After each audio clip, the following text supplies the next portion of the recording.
Praise the Lord. Hallelujah. Hallelujah. Hallelujah. Hallelujah. தேவனுக்கு மகிமை உண்டாவதாக.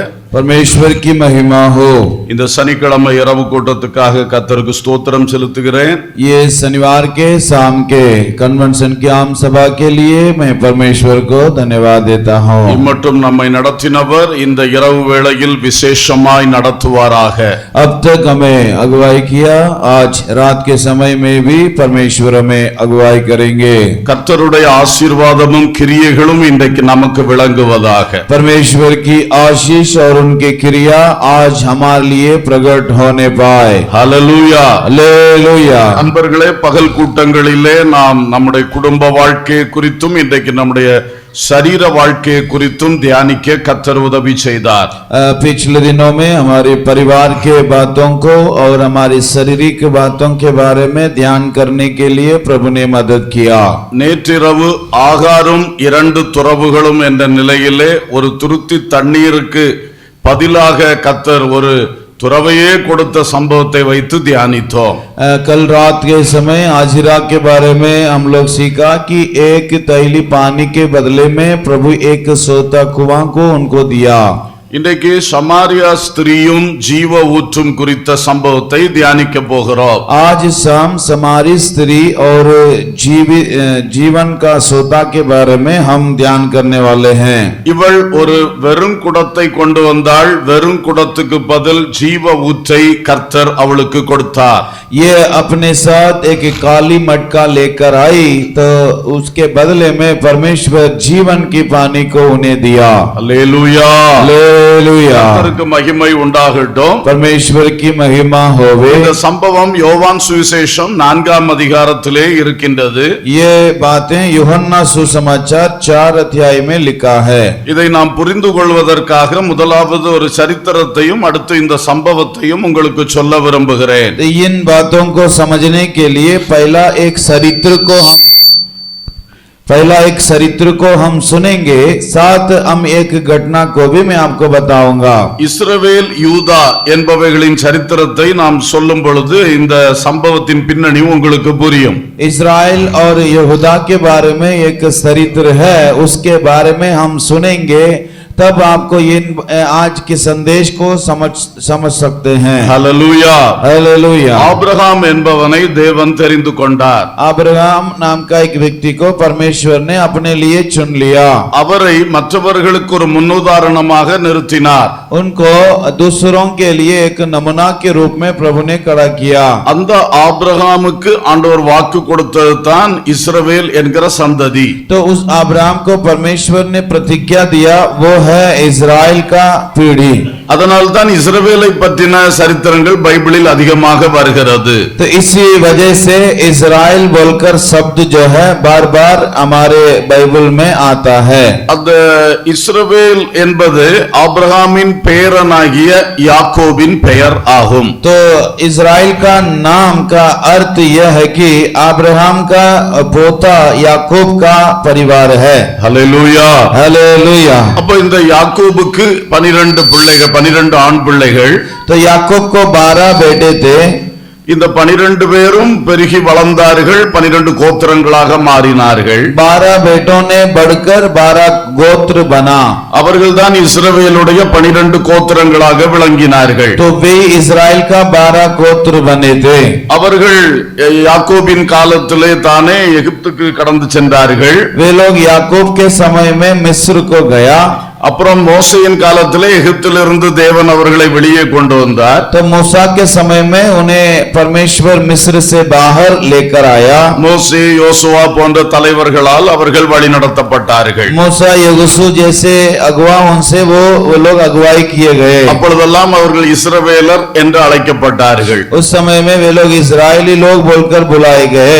அப்புறம் நியாயாதிபதிகளை கொண்டு தேவன் அவர்களை வழி நடத்தினார். उसके बाद न्यायियों को लेकर परमेश्वर परमेश्वर उनको अगुवाई किया। அதற்கடுத்தபடி ராஜாக்களை கொண்டு இஸ்ரவேலரை தேவன் வழி நடத்தினார். उसके बाद राजाओं को लेकर प्रभु उनको अगुवाई किया।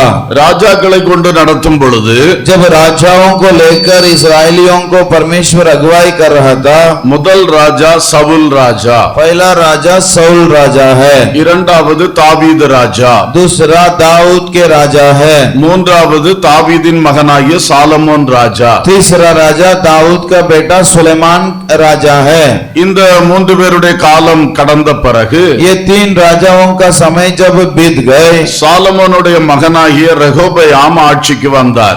सुलेमान का बेटा रेगोबयाम जब वो राज कर रहा था, அவர் காலத்திலே ஒரு சூழ்நிலை உண்டாகி இந்த 12 கோத்திரத்தில் 10 கோத்திரத்தார் அவரை விட்டு பிரிந்து போய்விட்டார்கள். जब रेगोबयाम राज कर रहा था तब कुछ वजह के कारण उसमें से दो मतलब गोत्र के लोग अलग हो गए। அவர்கள் இஸ்ரவேலர் என்று அறியப்பட்டார்கள். वे लोग बाकी लोग इस्राएल बोलकर जाने गए। இந்த தாவீதின் மகனுடைய ஆட்சியிலே இருந்த 2 கோத்திரங்கள் யூதர்கள் என்று அழைக்கப்பட்டார்கள். जब दाऊद के बेटा का जो राज में बच निकले थे वे लोग यहूदी बोलकर बुलाए गए थे। அல்லேலூயா. हालेलुया। எனவேதான் யூதர்கள் இஸ்ரவேலர்கள் என்ற 2 கூட்டமாய் மாறினார்கள். इस वजह से यहूदी और इस्राएली करके दो झुंड के लोग निकले। இந்த யூதர்களுக்கு தலைநகரம் எருசலேம், यहूदियों का राजधानी इस्राएल, அவர்கள் வாழ்ந்த பகுதிக்கு பேரு யூதேயா. तो उनका राजधानी यरूशलेम था। वो जहाँ वो लोग रहते थे वो यूदेया नाम का जगह था। அதனால யூதர்கள் எருசலேம் குமாரர்கள் குமாரத்திகள் என்றெல்லாம் அழைக்கப்படுவார்கள். तो इस वजह से यहूदी लोग यरूशलेम की बेटा बेटियां बुलाया जाता है। சியோன் குமாரத்திகள் சியோன் குமாரர் என்றும் பைபிள் அவர்களை சில இடங்களில் சொல்லுகிறது. बाइबल में उनके बारे में सियोन की बेटा और बेटियां करके लिखा है। இந்த பிரிந்து போன 10 கோத்திரத்தார் यहाँ जब उनसे अलग किए गए वो 10 गोत्र के लोग, பொதுவாக அவர்கள் இஸ்ரவேலர் என்று அழைக்கப்பட்டார்கள். वे लोगों का नाम इजरायली बोलकर बुलाया गया था। அவர்கள் சமாரியாவை தலைநகராய் கொண்டபடியினாலே वे लोग समारी को अपने राजधानी बनाया, சமாரியர் என்றும் इस அழைக்கப்பட்டார்கள். वजह से समारी लोग करके भी बुलाए गए थे। ஒரு கட்டத்தில் அவர்களுடைய கோத்திரத்தில் எப்ராயிம் கோத்திரம் தலைமை கோத்திரமாய் மாறினபடியினாலே तो उनमें से इब्राहिम के गोत्र के लोग उनके अगवा करने वाले बनने के कारण அந்த 10 கோத்திரத்தார் எப்ராயிமர் என்றும் அழைக்கப்பட்டார்கள். वो 10 गोत्र के लोगों को इब्राहिम लोग गोत्र बोलकर बुलाए गए थे। எனவே பைபிள்ல இப்படிப்பட்ட பல வார்த்தைகளை நீங்கள் பார்க்க முடியும். तो ऐसे बहुत शब्दों को बाइबल में देखने के लिए आपको मिलेगा। பார்க்கும் பொழுது நீங்கள் அதை புரிந்து கொள்ள வேண்டும். जब आप देखेंगे आपको समझ लेना होगा। ஹல்லேலூயா. हालेलुया। பாஷை அடிப்படையிலே இவர்கள் எபிரேயர் என்றும் அழைக்கப்படுவார்கள். भाषा के मुताबिक अगर देखेंगे वे लोग इब्रानी लोग कहलाते हैं। எனவே இப்பொழுது நான் சொல்ல வருவது இந்த யூதாவும் இஸ்ரவேலும் இரண்டாக பிரிந்து நிற்கிற காலம். अब मैं ये बताना चाहता हूँ जब यहूदा और इस्राएल अलग अलग हुए थे அப்பொழுது இயேசு உலகத்துக்கு வந்தார். उस समय में प्रभु यीशु जगत में आया। இயேசு வாழ்ந்த நாட்களிலே यीशु जब जीवन जी रहे थे யூதர்களும் இந்த சமாரியர்களும் அவர்கள் பகையாளிகளாய் காணப்பட்டார்கள். यहूदी लोग और समारी लोग जो है आपस में भेदभाव बनाए रखते थे। யூதர்கள் சமாரியா வழியாய் பயணம் கூட செல்ல மாட்டார்கள். यहूदी लोग समारी देश की रास्ते वे लोग सफर भी नहीं करते थे। அப்படி பகையாளிகளாக 2 பக்கத்தாரும் तो இருந்தார்கள். इस प्रकार के बुराइयां और भेदभाव वो लोगों के बीच में चल रहा था। அந்த பின்னணியில் தான் இந்த யோவான் 4ஆம் அதிகாரத்தில் எழுதப்பட்ட சம்பவம் நடைபெறுகிறது. तो उसी परिस्थिति में ही यूहन्ना 4 अध्याय में लिखा हुआ ये घटना घट रहा है। இப்பொழுது சம்பவம் என்னவென்று சொல்லுகிறேன். अब मैं यहाँ क्या घटना घटी इसके बारे में बताऊंगा। இயேசு கிறிஸ்து யூதேயாவிலிருந்து கலிலேயாவுக்கு வருகிறதற்கு சமாரியா வழியாக பயணம் செய்தார். तो यीशु यूदेया आने के लिए समारी देश के रास्ते वे यात्रा सफर कर रहे थे। பொதுவாக யூதர்கள் சமாரியாவுக்குள்ளே வரமாட்டார்கள். आमतौर यहूदी लोग समारिया के अंदर में नहीं आते हैं। இயேசு பிறப்பிலே யூதராக பிறந்தவர். तो यीशु जन्म से यहूदी थे.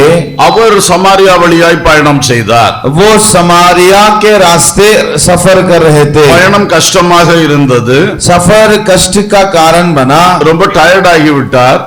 ज्यादा थक गए थे. அவருக்கு பசி உண்டாயிற்று. उनको भूख लगी. அப்பொழுது ஒரு கிணற்றின் அருகே உட்கார்ந்தார். तब एक कुआं के पास बैठा. அந்த கிணறு ஒரு சரித்திர புகழ் வாய்ந்த கிணறு. तो वो कुआं जो है वो चरित्र से ज्यादा माने चरित्र में आया गया एक कुआं था. இஸ்ரவேலர் யூதர்கள் எல்லாருக்கும் தகப்பனாகி யாக்கோபு காலத்தில் உள்ள கிணறு. तो यूदेया और समारी इस्राएली और यहूदी लोगों के पिता के समय का वो कुआं था. அப்போ அந்த கிணற்றடுக்கே உட்கார்ந்து விட்டு तो उसी कुआं के पास बैठकर அவர் போஜன பதார்த்தம் வாங்க சீஷர்களை ஊருக்குள் அனுப்பினார். तो भोजन मोल लेने के लिए चेले लोगों को गांव के भीतर भेजा. அந்த இடைவெளி நேரத்திலே उसी समय में ஒரு ஸ்திரீ एक स्त्री சமாரியாவை சேர்ந்தவள் समारी देश के रहने वाली ஒரு வெறும் குடத்தை தூக்கி கொண்டு एक काली मटके को लेकर அந்த கிணற்றிலே தண்ணீர் மொள்ள வருகிறாள். तो उस कुआं से पानी मोल लेने के लिए आती है. அவளை பார்த்த உடனே இயேசு அவளிடத்தில் கேட்டார், जब उनको देखकर यीशु ने उनसे पूछा, தாகத்துக்கு தா. मैं प्यासा हूँ, थोड़ा पानी दे. உடனே அவள், நீர் யூதன் நான் சமாரியா, எப்படி நீர் என்னிடத்தில் தண்ணீர் கேட்கலாம் என்று பேச்ச ஆரம்பித்து விட்டார். तब वो स्त्री ने ये बात उनको बोलने लगी कि तू यहूदी है कि मैं समारी हूँ कि मुझसे कैसे मांगे. அப்பொழுது கர்த்தர் சொன்னார், எம்மா நான் யார் என்று உனக்கு புரியல. நான் யார் என்று நீ அறிந்திருந்தால் என்னிடம் நீ தண்ணீர் கேட்டிருப்பாய், நான் உனக்கு ஜீவ தண்ணீரை கொடுத்திருப்பேன். तब यीशु ने उनको उत्तर दिया कि तू मुझे नहीं जानती है, अगर तू मुझे जानती तो मुझसे जीवन की जल को मांगती और मैं तुझे देता. அப்ப அவ பேசினா, நீர் உம்ம கையில ஒரு பாத்திரம் கூட இல்ல, நீர் எப்படி எனக்கு தண்ணீர் தர முடியும்? तब वो स्त्री ने यीशु को उत्तर दी कि आपके पास कोई पानी मोल लेने के लिए कोई बर्तन भी नहीं है कि तू कैसे मुझे पानी दे सकता. இந்த கிணறை எங்களுக்கு தந்த பிதாவாகிய யாக்கோபை பார்க்கும் நீர் பெரியவரோ? तो इसी कुआं को हमारे लिए दिए हुए याकूब से तू बड़ा है क्या?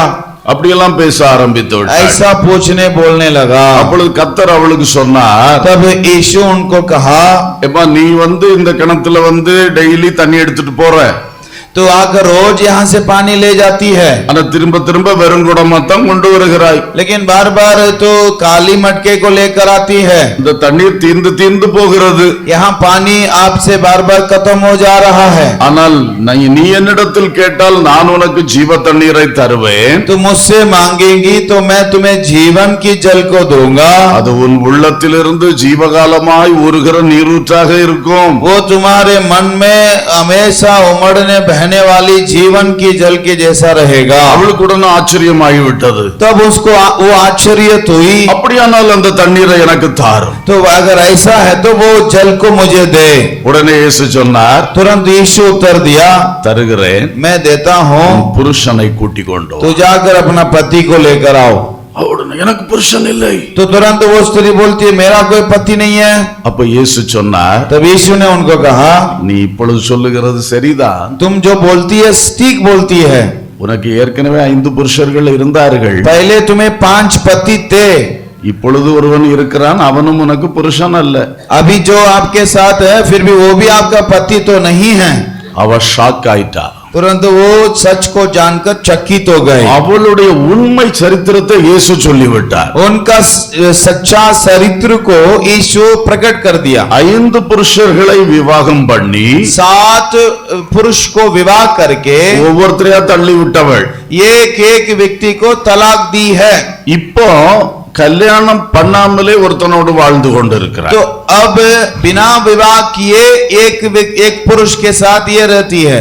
இயேசு இதை சொன்ன தீர்க்கதரிசி என்று காண்கிறேன். तो जब यीशु ऐसा कहा तो वो चकित होकर वो आश्चर्यित हो गई और कहने लगी कि तुम्हें तो मैं भविष्यवक्ता जानता हूँ, देखता हूँ. இயேசு அவளுக்கு சில விளக்கங்களை சொல்ல ஆரம்பித்தார். तुरंत यीशु ने उनको कुछ बातों को समझाने लगे. ஜீவ தண்ணீர் ஊற்று என்று தான் சொன்னதனுடைய உண்மை விவரம் என்ன? जीवन का जल के सच्चाई मैंने जो बताया इसका अर्थ क्या है? அது பரிசுத்த ஆவியை குறித்து சொல்லப்பட்டது. वो पवित्र आत्मा के बारे में बताया गया बात है। ஜனங்கள் எல்லாம் ஆவியோடு உண்மையோடு தேவனை ஆராதிக்க வேண்டும் என்று தேவன் விரும்புகிறார். लोग आत्मा और सच्चाई से आराधना करना चाहिए बोलकर परमेश्वर चाहता है। அதற்காக அவருடைய ஆவியை நமக்கு தரப்போகிறார். उसके लिए वो अपना आत्मा को हमें देता है। அந்த ஆவியானவரை தான் ஜீவ தண்ணீர் நான் சொன்னேன். तो उसी आत्मा को ही जीवन का जल के रूप में मैंने आपको बताया। அவர் உன் உள்ளத்தில் வந்து உன்னுக்குள் வாசம் பண்ணுவார். वो आपके अंदर में आकर आपके जीवन आपके मन में वास करेगा। அவர் ஒரு ஜீவ ஊற்றாக உனக்குள்ள இருந்து ஊறி பாய்ந்து கொண்டே वो இருப்பார். आपके अंदर एक जीवन का सोता के जैसे उमड़ता रहेगा। உனக்கு வாழ்க்கையில தாகம் தீர்க்கப்பட்ட அனுபவம் வரும். तो आपके जीवन में प्यास बुझा हुआ अनुभव आएंगे। திருப்தியாய் சந்தோஷமாய் வாழ்வாய். तो आनंद और शांति के साथ जीवन जिएगा। அல்லேலூயா. இது அவளுடைய உள்ளத்தை தொட்டது. ये शब्द उनका मन को छुआ। அவள் உடனே ஊருக்குள்ளே குடத்தை வைத்துவிட்டு ஊருக்குள்ளே ஓடினாள். वो तुरंत मटके को वहीं छोड़कर गांव में दौड़ कर गई। அவளுடைய கிராம மக்களுக்கு சொன்னா, வந்து பாருங்கள், தீர்க்கதரிசியானவர் வந்திருக்கிறார், இவர் ஒருவேளை இவர்தான் கிறிஸ்துவாக மேசியாவாக இருக்கும் என்று சொன்னாள். आकर देखो, गांव वाले लोगों से कही कि आकर देखो, मैं एक व्यक्ति को देखा, वही मसीहा हो सकता है। அப்பொழுது ஊர் மக்கள் எல்லாம் ஓடி வந்தார்கள். तब गांव के सभी लोग उनके पास दौड़ कर आए। அதற்குள்ளே ஒரு சம்பவம் நடந்தது. उसके साथ साथ एक घटना हुआ। சீசர்கள் ஆகாரம் வாங்கி கொண்டு வந்தார்கள். चेले लोग भी भोजन खरीद कर लाए। என்ன இவர் ஒரு பெண்மணியிடம் பேசிக் கொண்டிருக்கிறார்? वो लोग देखे कि ये क्या एक स्त्री से बात कर रहा है। சரி சாப்பிடுங்க என்று சொன்னார்கள். यीशु को कहा, ठीक है, आप भूख लगेंगे, आप खाना खा लीजिए। இயேசு அவர்களை பார்த்து சொன்னார், यीशु उनसे कहा, நீங்கள் அறியாத ஒரு போஜனம் எனக்கு கிடைத்தது. आप लोग जो नहीं जानते थे, ऐसा एक भोजन आज मुझे मिला है। ஆச்சரியப்பட்டார்கள். चेले लोग भी आश्चर्यित हो गए। அவர் சொன்னார், இது உலக சாப்பாடு அல்ல, ये संसार का जैसे बना हुआ भोजन नहीं है। என்னை அனுப்பின பிதாவின் சித்தத்தை செய்வதே எனக்கு போஜனமாயிருக்கு. मेरा जो भेजा पिता का इच्छा करना ही मेरे लिए भोजन है। அப்ப அந்த ஒரு சமாரியா ஸ்திரீயுடைய வாழ்க்கையில் விளக்கேற்றுவதற்காகவே இயேசு அங்க வந்திருக்கிறார். तो वहाँ एक समारी स्त्री का जीवन में बदलाव लाने के लिए ही उस मार्ग उस रास्ते से प्रवेश वहाँ पर आया। பிதாவின் சித்தம், वो पिता का इच्छा था।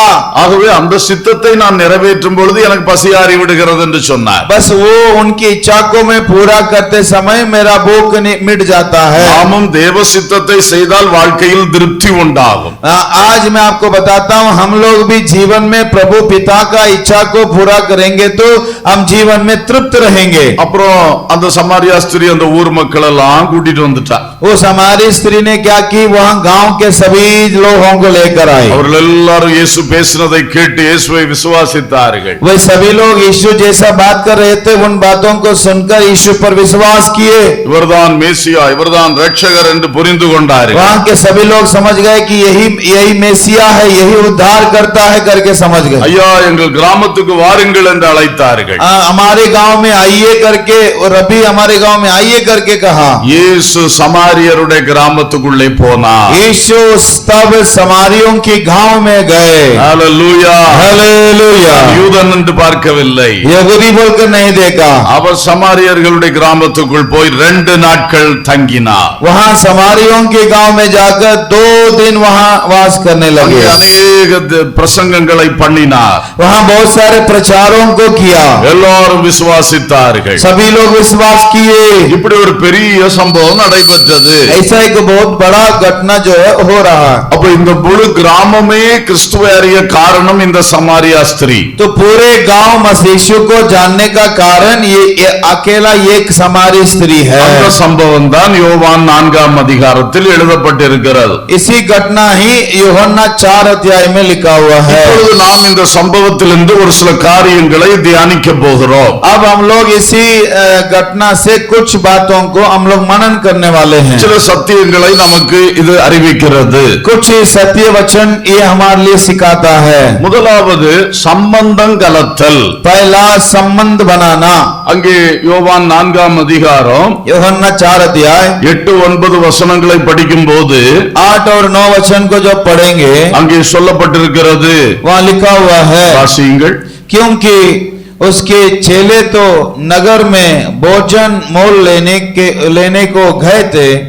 उस समारी स्त्री ने उससे कहा, तो यहूदी होकर मुझ समारी स्त्री से पानी क्यों मांगता है? क्योंकि यहूदी समारियों के साथ किसी प्रकार का व्यवहार नहीं रखते। பாருங்கள், யூதர்கள் சமாரியருடனே किसी प्रकार का व्यवहार नहीं करते என்று சொன்னார்கள். यहाँ क्योंकि यहूदी समारियों के साथ किसी प्रकार का व्यवहार नहीं करते। அப்போ தமிழ்ல சம்பந்தம் கலக்க மாட்டார்கள். तमिल में संबंध नहीं रखते करके लिखा है। யூதர்களும் சமாரியர்களும் சம்பந்தம் கலக்க மாட்டார்கள். वे लोग आपस में एक दूसरों से कोई व्यवहार नहीं करते हैं। நீர் யூதன், நான் சமாரிய பெண். आप यहूदी है, मैं समारी स्त्री हूँ। எப்படி நீர் என்னிடத்தில் பேசுகிறீர்? तो कैसे मुझसे बात करता है? இதுதான் அவள் கேட்ட கேள்வி. यही वो स्त्री ने सवाल किया। அப்ப அவள் அந்த யூதர் சமாரியர் என்கிற ஒரு பிரிவினைவாதத்தை உள்ளத்தில் வைத்திருக்கிறாள். तो वो स्त्री का मन में एक ऐसा यानी कि मतलब विवाद है कि हम यहूदी है समारी है करके पक्षपात मन में रखी है। நம்ம ரெண்டு குரூப்புகளுக்குள்ளும் சண்டை வந்து பிரிந்து விட்டதால் இனி சம்பந்தம் கலக்க கூடாது.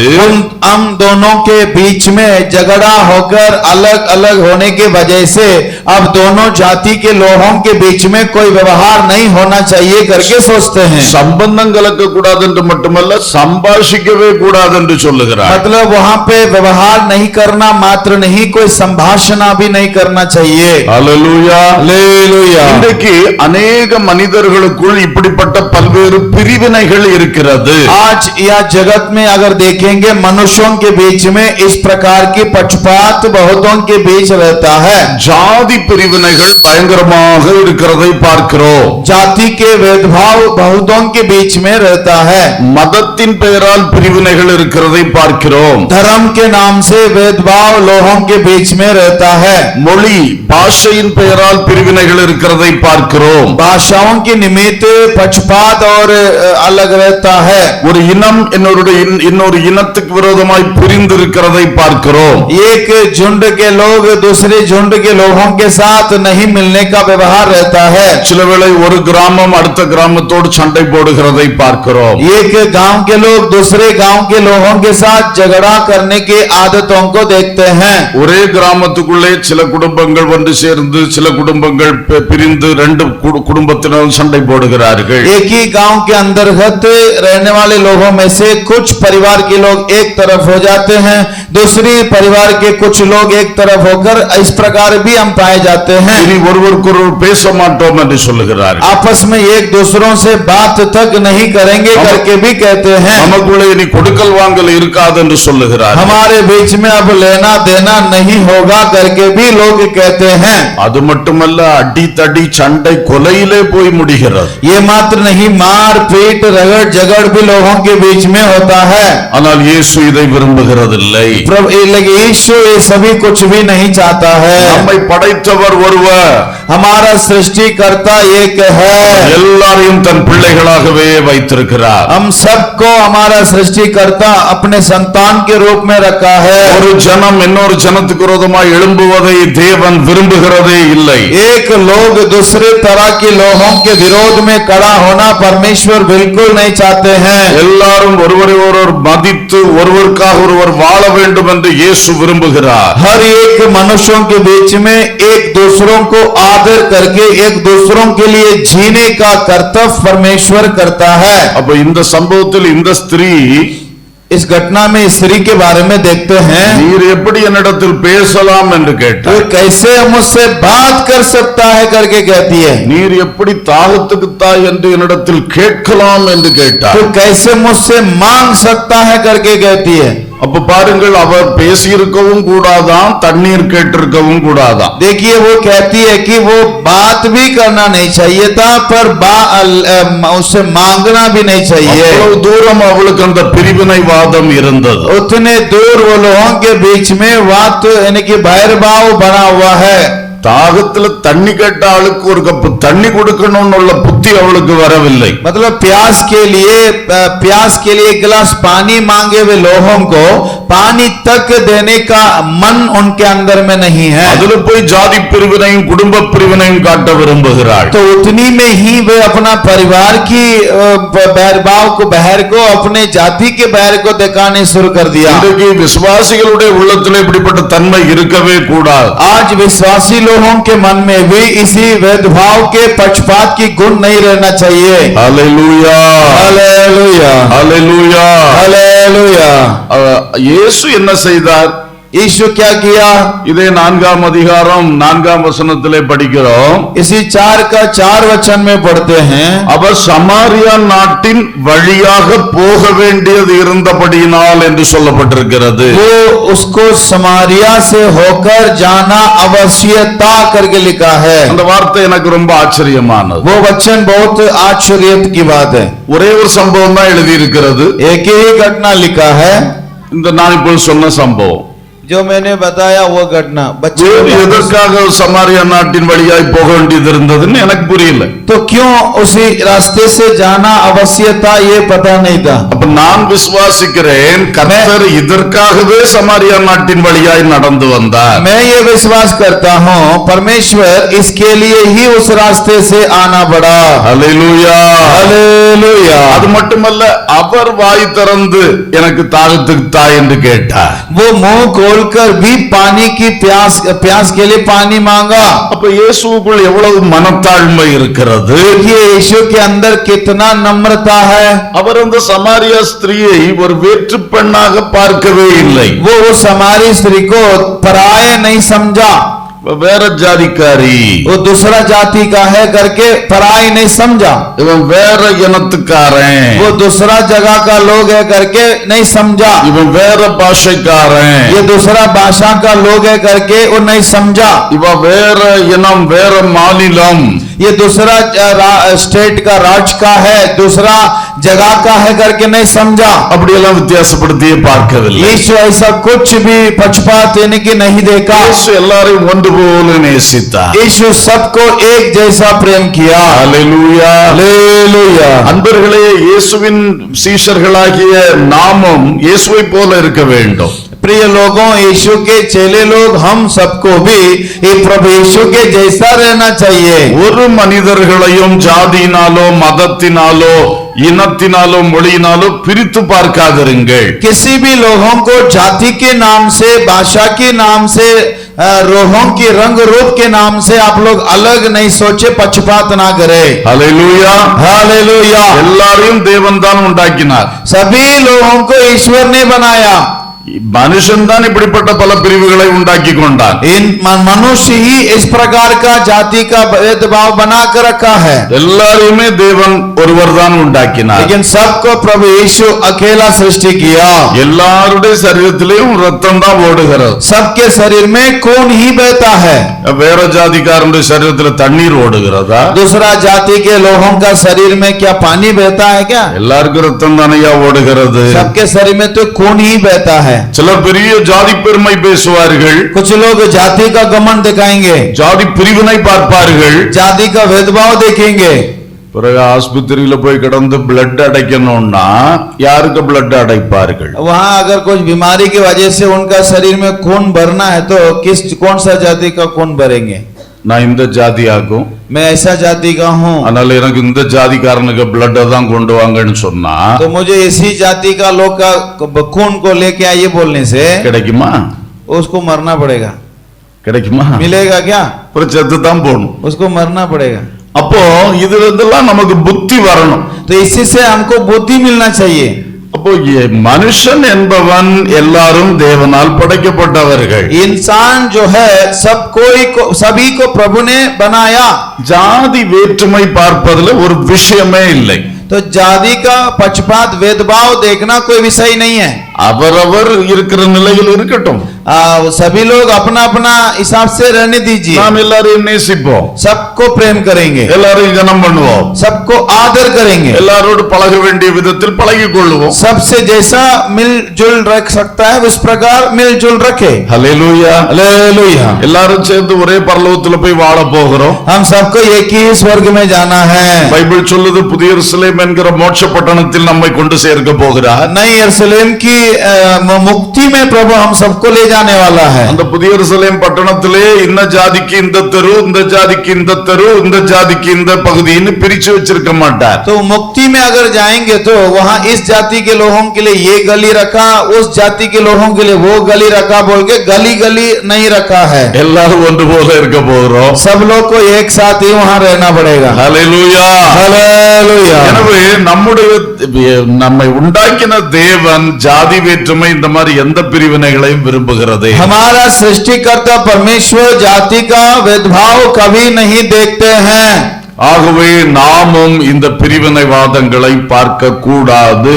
इसलिए हम लोग भी ऐसा अलग कुछ सोच नहीं रखना चाहिए. இன்றைக்கும் நம்முடைய தேசத்திலே சிலரிடத்திலிருந்து தண்ணீர் கூட வாங்கி குடிக்க மாட்டார்கள். आज भी देश में कुछ लोग दूसरों से पानी भी देते नहीं, लेकर पीते भी नहीं. அப்படித்தானே? ऐसा है क्या? பசி எடுத்தாலும் இன்னார் வீட்டுல சாப்பிட கூடாது. भूख लग भी जाए लेकिन दूसरा किसी का घर में खाना नहीं खाना है. இந்த கிராமத்துல இந்த தெருவுல தண்ணி வாங்கி குடிச்சிட கூடாது. ये गांव में ये गली में कभी जाकर किसी से एक गिलास पानी भी नहीं पीना चाहिए. அவன் குடிச்ச டீ கப்ல நான் குடிக்க கூடாது. वो चाय पिया उस कप में मुझे चाय नहीं पीना है. இந்த ஜாதிக்கு டீ கடையில தனி கப் வச்சிருக்கணும், அந்த ஜாதிக்கு தனி கப் வச்சிருக்கணும். तो ये इस तरह लोगों के लिए अलग गिलास रखना चाहिए, दूसरा जाति के लोग के लिए अलग गिलास थाली रखना चाहिए बोलकर नहीं सोचना चाहिए. ரெண்டு கப்லயும் அவன் தானையா கைய போட்டு கழுவுறான். और दोनों कप को एक ही हाथ लगा के ही धुलाई करता है. அவன் தானே எல்லாம் செய்யறான். वैसे ही करता है कि नहीं? ட்ரெயின்ல போகும்போது யாரையா தண்ணி கொடுக்கறா? ट्रेन में जाने के समय में कौन पानी देता है? பஸ்ல போகும்போது யாரையா பக்கத்துல வந்து உட்காருவா? बस में जाने के समय बगल में कौन आकर बैठता है? நம்ம ஜாதி வேற்றுமையை கொண்டு எங்க போடுறதுக்கு? हम ये जाति का निर्बुद्धिता को कहां फेंके? நமக்கெல்லாம் தேவன் நல்ல அறிவை தருவாரா. हम सबको परमेश्वर अच्छा ज्ञान को देखने पाए. ஹல்லேலூயா, हालेलुया. எல்லாரும் ரூபா நோட்டு வச்சிருக்கீங்கல்ல? सब लोग पैसा का नोट रखा ना? யார் கையில பட்டது உங்க கையில வந்தது? कि कौन सा जाति वाला का पास का हाथ छुआ हुआ पैसा आपका हाथ में आया? உங்க ஜாதிக்காரனுக்கு பணம் தான் உங்க கையில வருதா? आपका जाति का लोगों का लिए अलग से कोई पैसा रखा है क्या? இப்படி எத்தனையோ காரியங்களை நான் சொல்லலாம். ऐसा बहुत बोलते जा सकते हैं. நம்ம என்ன பிரிவினைவாதம் வச்சிருக்கிறோம்? हम लोग ऐसा क्या सोच लोग ने बना कर रखा है? எதுக்கு இதை வச்சிட்டு இருக்கிறோம்? क्यों रखे हैं ऐसा? இதுக்காக எத்தனை கொலைபாதகம் நம்முடைய தேசத்திலே நடந்து கொண்டு ये இருக்கிறது. जाति की लड़ाई से कितने लोगों की हत्या हो जाती है. இயேசு எல்லாருக்கும் நல்ல புத்தியை கொடுப்பாராக. यीशु सबके लिए अच्छा बुद्धि को देने पाए. அல்லேலூயா, हालेलुया. இதிலே விசுவாசிகளாகிய நாம் நல்ல முன்மாதிரிகளாக இருக்க வேண்டும். विश्वासी लोग आप लोग एक अच्छा नमूना बनना इन सभी बातों में. சிலர் ஒருவேளை இங்கே உயர்ந்த ஜாதின்னு சொல்லப்படுகிறதுல இருக்கலாம். कुछ लोग हो सकता ऊंचे जाति की से जन्म हुआ होगा. சிலர் தாழ்ந்த ஜாதின்னு சொல்றதுக்குள்ள இருக்கலாம். हो सकता कोई नीचा जाति में से जन्म लिया होगा. உண்மையில அப்படி உயர்ந்த ஜாதி தாழ்ந்த ஜாதின்னு ஒண்ணு கிடையவே கிடையாது. अगर सच कहूं तो संसार में ऐसा कोई ऊंचा जाति नीचा जाति बोलकर तो नहीं होना चाहिए. மனுஷன் உண்டாக்கி வச்சது. ये सब इंसान ने बनाया. தேவன் எல்லாரையும் ஒன்று போலதான் நேசிக்கிறார். ईश्वर सबको एक समान बनाया, एक समान प्रेम करता है. ஹல்லேலூயா, हालेलुया. ஆனா நான் உங்களுக்கு சொல்றேன், फिर मैं आपको बताता हूँ, யாராவது உயர்ந்த ஜாதியில இருக்கீங்கன்னு வச்சுக்கீங்களேன், अगर मान लीजिए आप कोई ऊंचा जाति में हैं, நீங்க இறங்கி போய் மற்றவங்கள்ட்ட பழகணும். आपको दूसरों से जाकर मिलजुल बातचीत रखना चाहिए. கொஞ்ச காலம் நீங்க பழக ஆரம்பிச்சீங்கன்னா உங்க சமுதாயத்திலே ஒரு மாற்றம் வந்துவிடும். अगर आप ऐसा करेंगे तो आपके समुदाय में अपने आप कुछ बदलाव आ जाएगा. ஹல்லேலூயா, ஏன் நான் உயர்ந்த ஜாதிக்காரன் தாழ்ந்த ஜாதிக்காரன் போய் பழகணும்னு சொல்றேன்? मैं क्यों बोलता हूँ कि ऊंचे जाति के लोग नीचे जाति के लोगों से मिलजुल रखे? தாழ்ந்த ஜாதிக்காரன் உயர்ந்த ஜாதிக்காரன் போனா அடிக்க வந்துடுறாங்க. अगर वो नीचे जाति के लोग ऊंचे जाति वाले लोगों के पास जाकर मिलजुल रखे तो मारने आते हैं। அதனாலதான் நான் இப்படி சொன்னேன். इसके बदले में मैंने ऐसा कहा, மற்றபடி ரெண்டு பேருமே போய் பழகணும். लेकिन बराबरता में दोनों लोग दोनों सबसे मिलजुल रखना चाहिए। நம்ம மனசுக்குள்ள வித்தியாசமே இருக்க கூடாது. हम सभी का मन में कोई फर्क भेदभाव नहीं रखना चाहिए। உண்மையா இந்த சத்தியத்தை விரும்புகிறவர்கள் ஒரு அல்லேலூயா சொல்லுங்க. जितने लोग सचमुच इसे पसंद करते हैं जोर से हालेलुया बोलिए। கர்த்தர் உங்களை ஆசீர்வதிப்பார். परमेश्वर आपको आशीष करेंगे। இந்த பகுதிகளிலே சில சபைகள் கூட இன்ன ஜாதிக்கு சபை இது இந்த ஜாதிக்கு சபைன்னு இருக்கிறது. इसी पूर्व उत्तर में अगर देखा जाए कुछ जगहों में कलीसिया में भी चर्चेस में भी इन जाति जाति के लिए अलग अलग चर्चेस को रखते हैं। இது பெரிய தவறு. ये बहुत बड़ा भूल है। அது சபையே அல்ல என்று நான் சொல்லுவேன். अगर मैं कहता हूं कि वो ईश्वर का कलीसिया ही नहीं है। பைபிள் என்ன சொல்லுகிறது? बाइबल क्या बताती है? மத்தேயு 28ஆம் அதிகாரத்தில் இயேசு கொடுத்த இறுதி கட்டளை என்ன? मत्ती सुसमाचार 28 में प्रभु ने आखिरी आज्ञा क्या दिया था? அந்த 18ஆம் வசனத்திலே उसके 18वें वचन में पढ़ते हैं, சகல ஜாதிகளையும் சீஷராக்குங்கள். सारे जाति के लोगों को चेले बनाओ। அல்லேலூயா. हालेलुया। அப்போ சகல ஜாதிகளையும் ஒரே கூட்டமா மாற்றணும். அதுதான் சீஷர் கூட்டம். तो सारे जाति के लोगों को एक झुंड में शामिल कराना है। इन्हीं का नाम चेलों का झुंड है। அவர்களுக்கு ஞானஸ்நானம் கொடுங்க. उनके बपतिस्मा दो। அவர்களை கூட்டி வைத்து நான் உங்களுக்கு கற்றுக் கொடுத்த எல்லாவற்றையும் அவர்களுக்கு சொல்லிக் கொடுங்கள். उनको बुलाकर मैंने जो आपको जो जो सिखाया उनको भी सिखाओ। அதுதான் சபை. यही कलीसिया है। அப்ப சபையில எல்லா ஜாதிகளையும் ஒன்று சேர்க்க வேண்டும். तो कलीसिया में सभी जाति के लोगों को भी शामिल कराना चाहिए। எல்லாரும் வரட்டும், ரட்சிக்கப்படட்டும், ஞானஸ்நானம் எடுக்கட்டும். सभी का सब लोग आने दीजिए, सब लोग उद्धार पाने दीजिए, सब लोग बपतिस्मा लेने दीजिए। எல்லாரும் ஒரே பந்தியிலே பங்கு பெறட்டும். सब लोग एक ही मेज में शामिल हो जाइए। எல்லாரும் பரிசுத்த பந்தியாகிய கர்த்தருடைய மேஜையிலே பங்கு பெறட்டும். सब लोग परमेश्वर की प्रभु भोजन की मेज में शामिल होने दीजिए। அப்பதான் அந்த இயேசுடைய தரிசனம் நிறைவேறும். तब यीशु मसीह का दर्शन पूरा होगा। இயேசு பாடுபட்டு ரத்தம் சிந்தினதுக்கு பிரயோஜனம் உண்டாகும். यीशु अपने परिश्रम करके दुख उठाया है, इसको प्रतिफल मिलेंगे। எந்த சபை இது இந்த ஜாதிக்கான சபை என்று சொல்லுகிறார்களோ, जो कलीसिया जो चर्चेस में ये जाति का है बोलकर कहेंगे, அவர்கள் இயேசுவுக்கு விரோதிகள். ये वो लोग यीशु मसीह का विरोधी लोग होता है। இயேசுடைய இறுதி கட்டளையை அவர்கள் ஏற்றுக்கொள்ளவில்லை. यीशु मसीह का आखिरी आज्ञा को वे लोग माना नहीं है। வேத வசன சத்தியத்தை அவர்கள் மறுதலிக்கிறவர்கள். वे लोग मसीह यीशु का सत्य उपदेश को इनकार किए हैं। அந்த சபைகளுக்கு போகாதிருங்கள். उन जैसे कलीसिया में मत जाओ। தவறு செய்கிறார்கள். वो लोग भूल करते हैं, அடிப்படையே தப்பு. उनका शुरुआत ही गलत है। அதனால ஒரு ஜாதிக்கு ஒரு சபை என்று செய்யவே கூடாது. कभी भी ये नहीं करना कि जाति में एक कलीसिया हो। ஹல்லேலூயா. हालेलुया।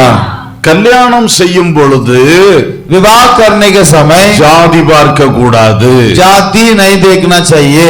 இது உங்களுக்கு சிலர் கஷ்டமா தெரியும்.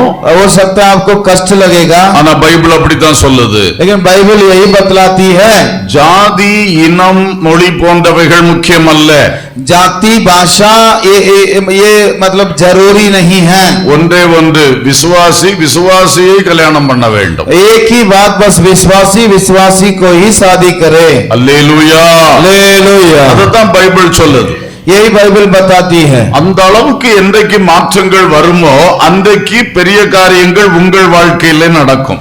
ऐसा बदलाव जब आपके अंदर आएंगे तब आपके अंदर भी एक परिवर्तन होगा। ஹல்லேலூயா.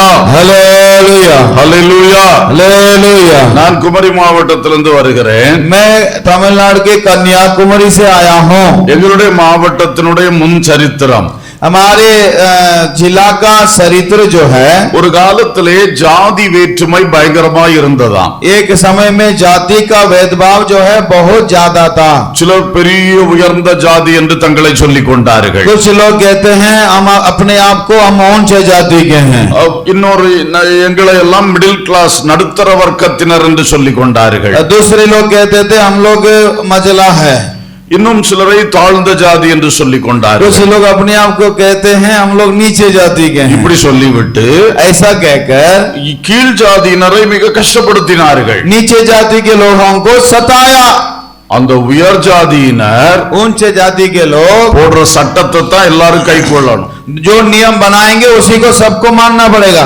ஒரு கட்டத்திலே एक समय जब आया, எங்களுடைய பெண்கள் எல்லாம் இதற்கு மேல் துணி போடக்கூடாது என்று சட்டம் போட்டார்கள். वो लोग ऐसा नियम बनाया कि महिला लोग औरत लोग ऊपर में मतलब कपड़ा नहीं पहनना चाहिए। அப்போ எங்களுடைய பெண்கள் எல்லாம் இது இடுப்புக்கு மேல வஸ்திரம் தரிக்க கூடாது. हमारे यानी कि लोग जाति के लोग क्या करना चाहिए, महिला लोग कमर से ऊपर कपड़ा नहीं पहनना चाहिए। அப்படிப்பட்ட கொடுமை செய்தார்கள். इस प्रकार नियम बनाकर नीचे जाति के लोगों को सताने लगे। அந்த கட்டத்திலே கிறிஸ்தவ மிஷனரிகளை தேவன் எங்கள் பகுதிக்கு அனுப்பினார். उस परिस्थिति में हमारे गांव में मसीह का मिशनरी लोगों ने आया। அப்பொழுது ஒரு சரித்திரம் சொல்லுகிறது. तब एक चरित्र ऐसा बताता है, கிறிஸ்தவ மிஷனரிகள் எசக்கி என்ற ஒரு பெண்மணி கிறிஸ்துவுக்குள் வந்தாள். அவளுக்கு முதல் மேல் சட்டை போட்டார்களாம். तो उसी इसकी नाम का एक महिला, एक औरत पहला मसीह यीशु को ग्रहण किया। उनको उन मिशनरी लोगों ने ऊपर उनको कपड़ा पहनाया। அவள் கிறிஸ்துவுக்குள் ஞானஸ்நானம் பெற்ற பிறகு அவளுடைய பெயர் எஸ்தர். वो मसीह में बपतिस्मा लेने के बाद वो अपने नाम को एस्तर बना लिया। அந்த எஸ்தருக்கு ஒரு மேல் சட்டை அணிவித்தார்கள். एस्तर को एक शर्ट पहनाया। அதனால் அந்த உயர் ஜாதியினர் அவளை கொன்றார்கள். इस वजह से वो ऊंचे जाति के लोगों ने वो इसकी नाम का उस महिला को हत्या किया।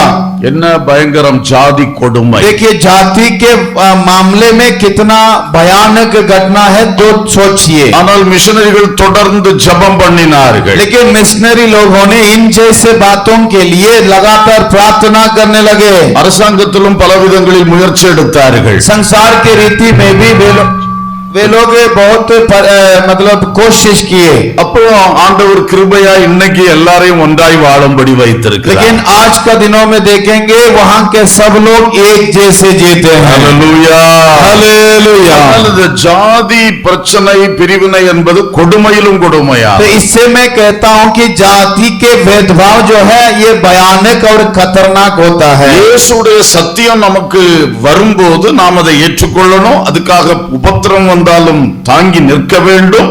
அப்பொழுது கர்த்தர் எல்லாரையும் விடுவிப்பார். यीशु मसीह के अंदर में रहने वाले लोगों को जो भी उपद्रव आता है उसे हमको सहना होगा। ஹவுலிங் இருக்கு, கொஞ்சம் ஃபைன் டியூன் பண்ணுங்க. கர்த்தருக்கு ஸ்தோத்திரம். ஆகவே இந்த ஜாதி வேற்றுமை பார்க்க கூடாது. इसलिए जाति के फर्क नहीं देखना चाहिए। நம்முடைய தேசத்தில் பல இடங்களில் இனப்படுகொலைகள் நடந்து வருகிறது. हमारे देश में अनेक जगह में मतलब இனம்னா என்ன? कुल के यानी कि कुल लोगों के बीच में फर्क भेदभाव आता है। இந்த பகுதிகளிலும் சில இடங்களில் நடந்ததை நாம் அறிவோம். यहाँ पर भी कुछ झुंड के लोगों दूसरे झुंड के लोगों के ऊपर में इस प्रकार करते हैं। இதில் ஒன்றிலும் தேவ மக்கள் ஆளாக கூடாது. तो ये किसी हालत में मतलब लोगों के बीच में नहीं आना चाहिए। எனவே சம்பந்தம் கலக்க கூடாது என்கிறது ஒரு பிரிவினைவாதம். तो ये इसका मतलब किसी के साथ व्यवहार संबंध नहीं रखना चाहिए बोलकर एक मन के अंदर में था। ஹல்லேலூயா हालेलुया। பைபிள் யாரை விட்டு வேறுபடும்படி சொல்லுகிறது? बाइबल किससे अलग होने के लिए कहती है? துன்மார்க்கரை விட்டு விலகி நட. दुष्ट लोगों से अलग रहना चाहिए। அவ எந்த ஜாதியா இருக்கட்டும், वो कोई भी जाति का हो, நம்ம ஜாதியவாக இருக்கட்டும், अगर आपका भी जाति का हो, நம்ம குடும்பத்துக்காரனா இருக்கட்டும், இருக்கட்டும், हमारा परिवार का भी हो, அவன் துன்மார்க்கன் கெட்டவன் என்றால் அவனை விட்டு விலகு. अगर दुष्ट अपराधी पापी कोई है तो उससे आपको अलग रहना होगा। அவன் பாவமான காரியங்களை செய்து கொண்டிருக்கிறான்னா அவனை விட்டு விலகு. वो पाप करने वाला अगर है तो उनसे आपको अलग रहना होगा। அப்படித்தான் பைபிள் நமக்கு சொல்லுகிறது. ऐसा बाइबल हम सबको बताती है। கெட்டவனை விட்டு விலகணுமே ஒழிய बुराई करने वालों से आपको अलग रहना चाहिए। வேறு ஜாதி மதம் இனம் மொழி அடிப்படையிலே பிரிவினைவாதம் இருக்கக்கூடாது. दूसरा जाति लोग कुल गोत्र के लोगों के अंदर में कुछ पक्षपात और भेदभाव नहीं आना चाहिए। அல்லேலூயா. हालेलुया। அதனால நீங்கள் எல்லாம் இந்த விஷயத்துக்காக நன்றாக ஜெபம் பண்ண வேண்டும். इसलिए आप प्रिय लोग हैं, इन सभी बातों के लिए अधिक से प्रार्थना करना चाहिए। தேவனே எங்கள் கிராமத்திலே இந்த ஜாதி இன வேற்றுமைகளை எடுத்து போடும். हे प्रभु, हमारे गांव में ये जाति के भेदभाव जो भी है उसको अलग करिए। எங்கள் கிராமங்களிலே ஒரு நல்ல மறுரூபத்தை தாரும். हमारे गांव में एक अच्छा परिवर्तन को दीजिए। எல்லாரும் எல்லாரையும் நேசிக்கிற உள்ளத்தை தாரும் सब लोग सबको प्रेम करने का विचार सबको दीजिए। என்று ஜெபியுங்கள். ऐसा प्रार्थना करिए। உங்களுக்கு வாய்ப்பு கிடைக்கும் பொழுது இயேசு செயல்பட்டது போல செயல்படுங்கள். आपको अगर मौका मिले तो यीशु जैसा किए वैसा आप भी करिए। அப்ப கர்த்தர் பெரிய மாற்றங்களை கொண்டு வருவார். तब यीशु आप बहुत बड़ी परिवर्तन को लाएंगे। அல்லேலூயா சொல்லுவோம். हालेलुया बोलिए। அல்லேலூயா. हालेलुया। அல்லேலூயா. हालेलुया। அல்லேலூயா. हालेलुया। இரண்டாவது ஒரு விஷயம், दूसरा एक विषय उनके मन में थी। இந்த பெண்மணி பேசின வார்த்தைகள் ये जो स्त्री बोली उनकी बातचीत பெருமையை வெளிப்படுத்தினாள், घमंड को प्रकट की, போட்டியை வெளிப்படுத்தினாள், उनके अंदर में विवाद को बड़ा प्रकट किया, பகையை வெளிப்படுத்தினாள். बैर भाव को प्रकट की। அப்ப இவளுக்குள் நிறைந்திருப்பதெல்லாம் இப்படிப்பட்ட கெட்ட குணங்கள். इनके अंदर में भरा हुआ सब कुछ बुराई है। அவ என்ன சொல்லுகிறாள்? वो क्या कहती है? உம்ம கையில பாத்திரம் கூட இல்லையே, आपके पास तो बर्तन भी नहीं है, நீர் எப்படி எனக்கு தண்ணி தருவீங்க? आप कैसे पानी मोल लेंगे और कैसे मुझे देंगे? என் கையில ஒரு குடம் இருக்கிறது. मेरे पास एक मटका है।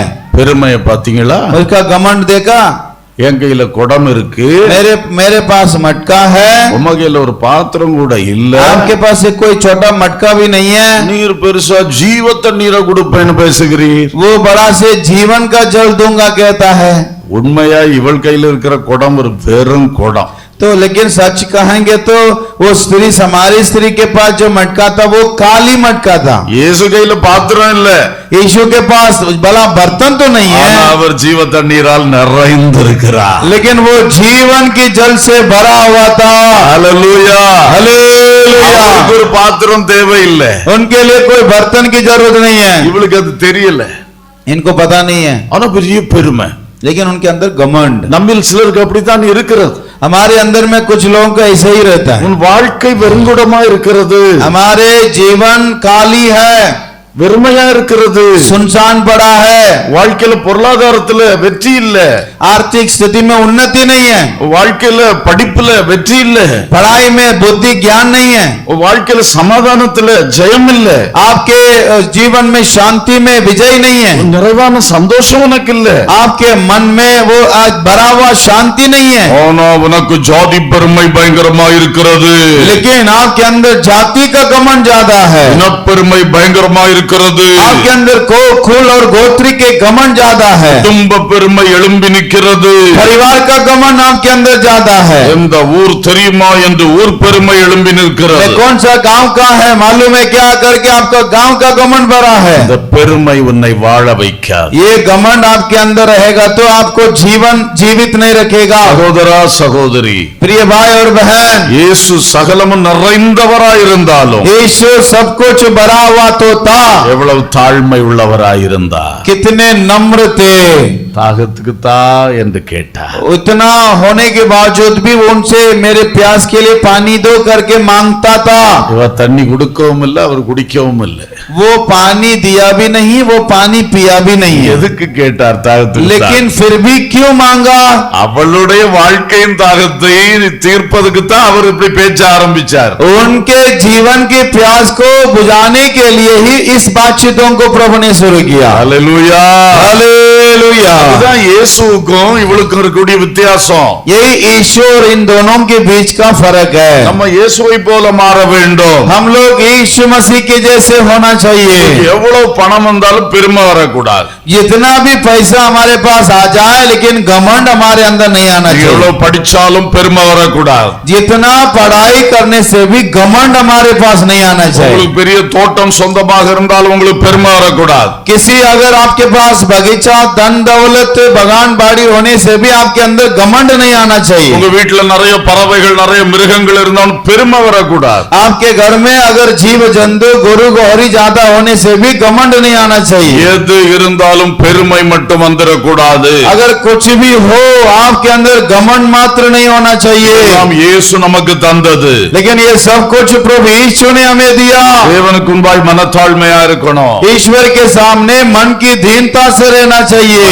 மனுஷர்கள்ட்டையும் தாழ்மையா பேசணும். लोगों से भी मन की दीनता से बातचीत करना चाहिए। அல்லேலூயா. हालेलुया। சிலருக்கு என்ன பெருமை தெரியுமா? कुछ लोगों को क्या घमंड मालूम है? அழகு பெருமை. सुंदरता के ऊपर घमंड है। நான் தான் अழகா இருக்கிறேன். मैं बहुत सुंदर हूँ। கண்ணாடியை பார்த்துக் கொள்வார். आईना देख देख के बोलते हैं। அடிக்கடி பாக்கெட்ல கண்ணாடி எடுத்து பார்த்து.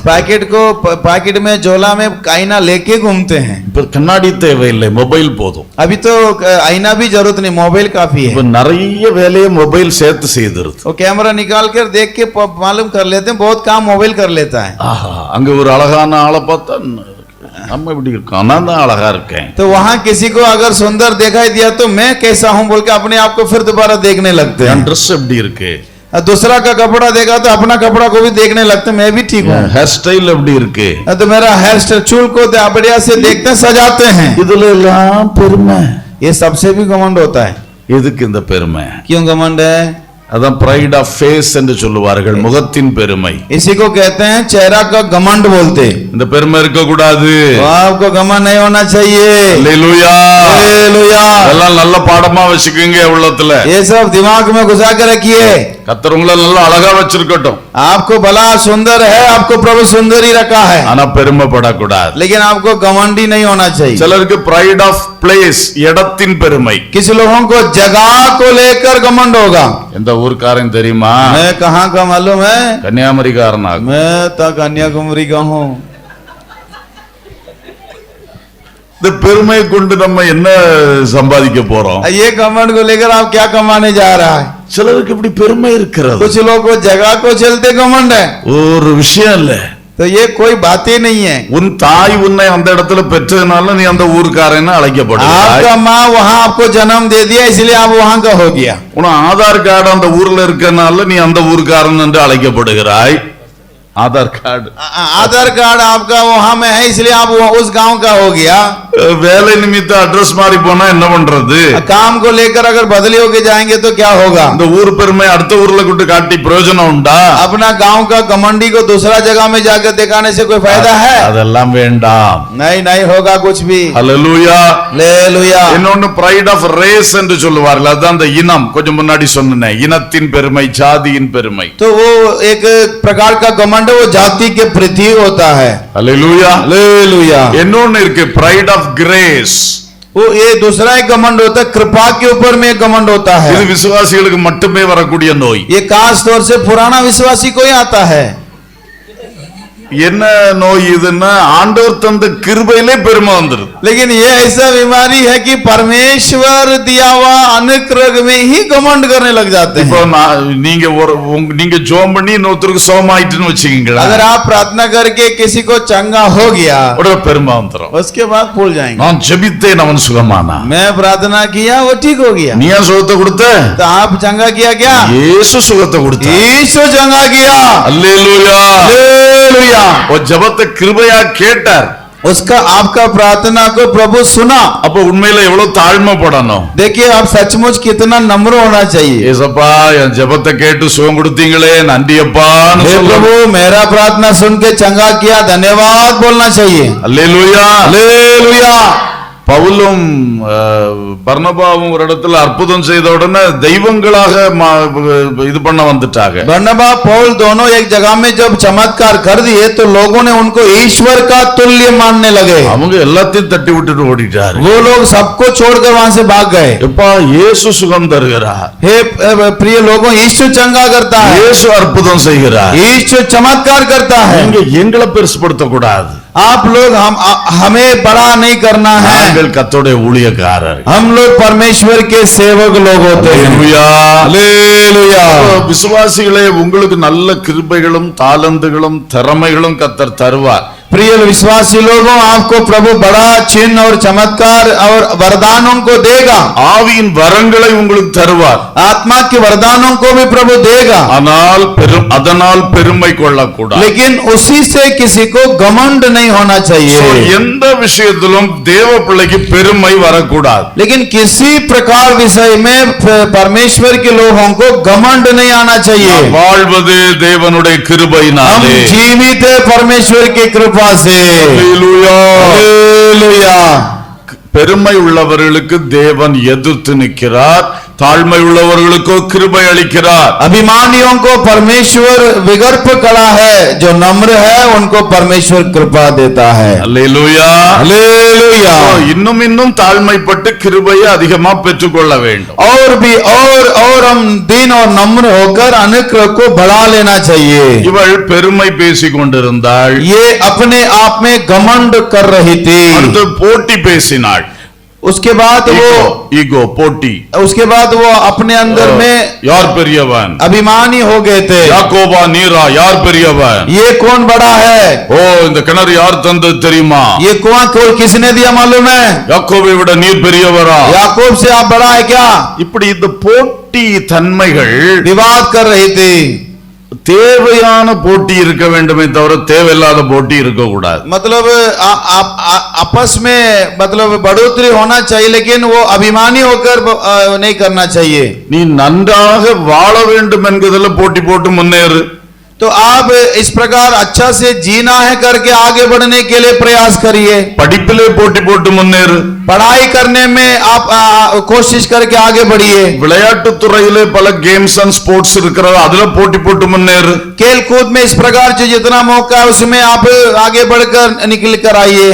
ஆனா மற்றபடி மனசுல ஒரு பெருமை வச்சு ஒருத்தனை மிஞ்சணும் ஒருத்தைய மிஞ்சணும் அப்படி போட்டி போடக்கூடாது. मन में एक प्रकार की घमंड को रखकर उसको आगे उससे निकलना चाहिए, इससे आगे निकलना चाहिए बोल के नहीं सोचिए. हालेलुया. हालेलुया. எங்க குடும்பமா உங்க குடும்பமா, हमारा परिवार है आपका परिवार है, எங்க அப்பாவோ உங்க அப்பாவா யார் பெரியவர், मेरा पिता बड़ा है ना आपका पिता बड़ा है, எங்க அண்ணனா உங்க அண்ணனா, मेरा भैया बड़ा है ना आपका भैया बड़ा है. இதெல்லாம் கடைசில மோதல்ல கொண்டு விடும். ये सब ऐसा आखिरी झगड़ रगड़ में लाकर छोड़ देगा. சண்டை மூட்டி விடுகிற வேலையை செய்கிறீர்கள். वहाँ झगड़ा उत्पन्न कराने का काम करते हैं. போட்டி போடாதிருங்கள். यहाँ पे कोई भी विवाद मत करिए. போட்டி மனப்பான்மை கொள்ளாதிருங்கள். एक दूसरों से आगे मतलब इस प्रकार नहीं करिए. பிறருக்குள் தேவையில்லாத போட்டியை உருவாக்கி சண்டையிட வைக்காதிருங்கள். एक दूसरों के बीच में चुगली करा के वो विवाद झगड़ा को उत्पन्न मत कराइए. இதெல்லாம் தேவ மக்களுக்கு அழகல்ல. ये सब परमेश्वर के लोगों के लिए सुंदर नहीं है. हालेलुया. हालेलुया. நம்முடைய வாழ்க்கை எப்பொழுதும் தாழ்மையாகவும் இணக்கமாகவும் இருக்க வேண்டும். हमारा जीवन हमेशा नम्र होना चाहिए. பிரிவினை உண்டாக்க கூடாது, இணைக்க பார்க்க வேண்டும். अलग मतलब पक्षपात नहीं कराना चाहिए, साथ एक शांति मेल कराना चाहिए. அல்லேலூயா. हालेलुया. சிலருக்கு பயங்கர போட்டி, கணவன் மனைவிக்குள்ள போட்டி. कुछ लोगों में परिवार में देखेंगे पति पत्नी के अंदर में विवाद आ जाएगा. ஐயோ அங்க அது வரவே கூடாது. वो आप लोग का घर में परिवार में ऐसा होना ही नहीं चाहिए. கணவன் இல்லாமல் மனைவிக்கு வாழ்வில்லை, மனைவி இல்லாமல் கணவனுக்கு வாழ்வில்லை. पति के बिना पत्नी की जीवन नहीं है, पत्नी के बिना पति का भी जीवन नहीं है. நீங்க ரெண்டு பேருமே போட்டி போட்டு மோதிக்கிட்டீங்கன்னா எப்படி?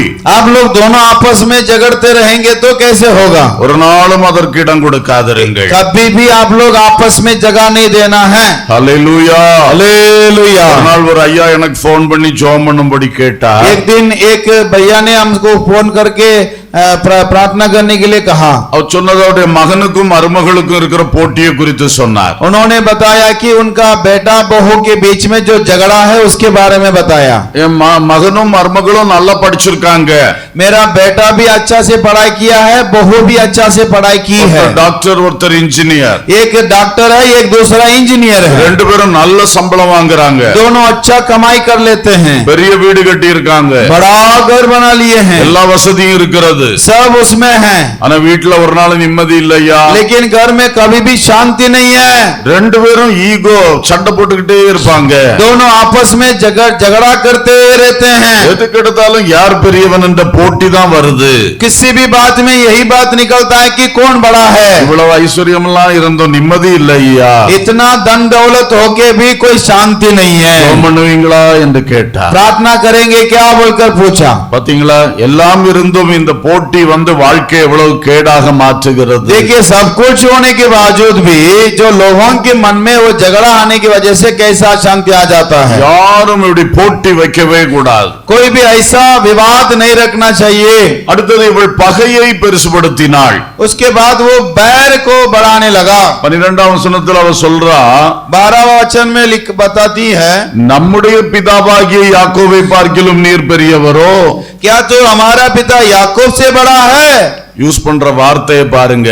वहाँ क्या शब्द इस्तेमाल करती है, देखिए, நம்முடைய பிதா. हमारा पिता। அப்ப ரெண்டு பேருக்கும் ஒரே பிதா. तो इसका मतलब दोनों को एक ही पिता है, யாக்கோபு. याकूब। அத சொல்றா. उसको बताती है, ஆனா யார் பெரியவருங்க? लेकिन साथ साथ ये भी कहती है कि कौन बड़ा है। ஒரு நாள் யாக்கோபின் பிள்ளைகள் எல்லாம் எகிப்திலே யோசேப் முன்னாடி போய் நின்னாங்க. जब याकूब के सारा संतान यूसुफ के पास मिस्र में जाकर खड़ा हुआ, அப்போ நீங்க யாருன்னு கேட்டப்போ, तब उन्होंने पूछा कि तुम लोग कौन है। நாங்கள் எல்லாரும் ஒரே தகப்பன் பிள்ளைகள் என்று சொன்னார்கள். तब उन्होंने कहा, हम लोग सब एक ही पिता का संतान हैं। ஹல்லேலூயா, हालेलुया। அவங்க பாருங்க, அந்த ஒரே தகப்பன் பிள்ளைகள் என்று ஒற்றுமையை பேசினார்கள். तो वहां पर लोगों ने मिलकर ये एकता को प्रकट किया कि हम लोग एक ही पिता का संतान हैं। இவன் நம்முடைய தகப்பன் யாக்கோபுன்னு சொன்னாலும் ஒற்றுமை பேசாம பிரிவினை பேசுறா. तो यहाँ पर वो हमारा पिता बोलता तो है, लेकिन साथ साथ बैर भाव को भी साथ प्रकट करती है। யூதருக்கும் இஸ்ரவேலருக்கும் பிதா யாக்கோபு. यहूदी और इस्राएली दोनों का पिता याकूब है। ஹல்லேலூயா. हालेलुया। எப்பொழுதும் ஒன்றாக்குகிற காரியங்களை சிந்திக்கணும். हमेशा एकता के बातों को हम लोग सोचना चाहिए। பிரித்து விடுகிற காரியங்களை பெருசுபடுத்த கூடாது. हम कभी ये बात नहीं सोचना है कि दोनों को बिछाड़ दे। அன்பு பாராட்டக்கூடிய நல்ல காரியங்களை சிந்திக்க வேண்டும். प्रेम की अच्छी बातों को कहना चाहिए। எந்த மனுஷர்களும் பேசுகிறது எல்லாம் நமக்கு இஷ்டமா இருக்காது. किसी भी इंसान जो बात करता है सब कुछ हम सबका पसंद नहीं बनता। அப்ப அவங்க பேசின பிடிக்காததை நம்ம மறந்து விட வேண்டும். जो लोग जो हमारा अपसंद बात की तो उनको छोड़ देना चाहिए। அவங்க நமக்கு இஷ்டமில்லாத விஷயத்தை செஞ்சிருப்பாங்க, அதை மறந்து விட जो வேண்டும். हमें जो पसंद नहीं ऐसा वो लोग किया होगा तो उसको छोड़ देना चाहिए। அப்பதான் ஒன்றுபட முடியும். तब हम लोग एक मेल हो सकते हैं, அன்பா இருக்க முடியும். प्रेम के भाव रख सकते हैं। அல்லேலூயா. हालेलुया। சரி, அடுத்ததாக இவளை குறித்து பார்க்கும் பொழுது, दूसरा इसके बारे में पढ़ेंगे। இவள் ஒரு குடத்தை தூக்கி கொண்டு வந்தாள். यहाँ पर उन्होंने एक मटका लेकर आई। இந்த குடம் ஒரு வெறும் குடம். वो मटका काली मटका है। அந்த குடம் மட்டுமல்ல, அவள் வாழ்க்கையே ஒரு வெறும் வாழ்க்கை. वो मटका मात्र काली नहीं है, उनका जीवन जिंदगी भी उसका काली पड़ा है। அல்லேலூயா. हालेलुया। அவளுக்கு டெய்லி தண்ணி கோரிட்டு போகணும். तो उनको रोज कुआं से पानी लेकर जाना होगा। ஆனா டெய்லி வீட்டுல கொண்டு வச்சோன்னா குறைய ஆரம்பிச்சிரும். लेकिन घर में लेके जाते साथ कम ही हो जाता है, திரும்ப காலி ஆயிடும். काली हो जाता है, திரும்பவும் வந்து எடுக்கணும். फिर से आकर लेना पड़ेगा। பிரயாசப்பட்டு பட்டு பட்டு இருக்கிறாள்.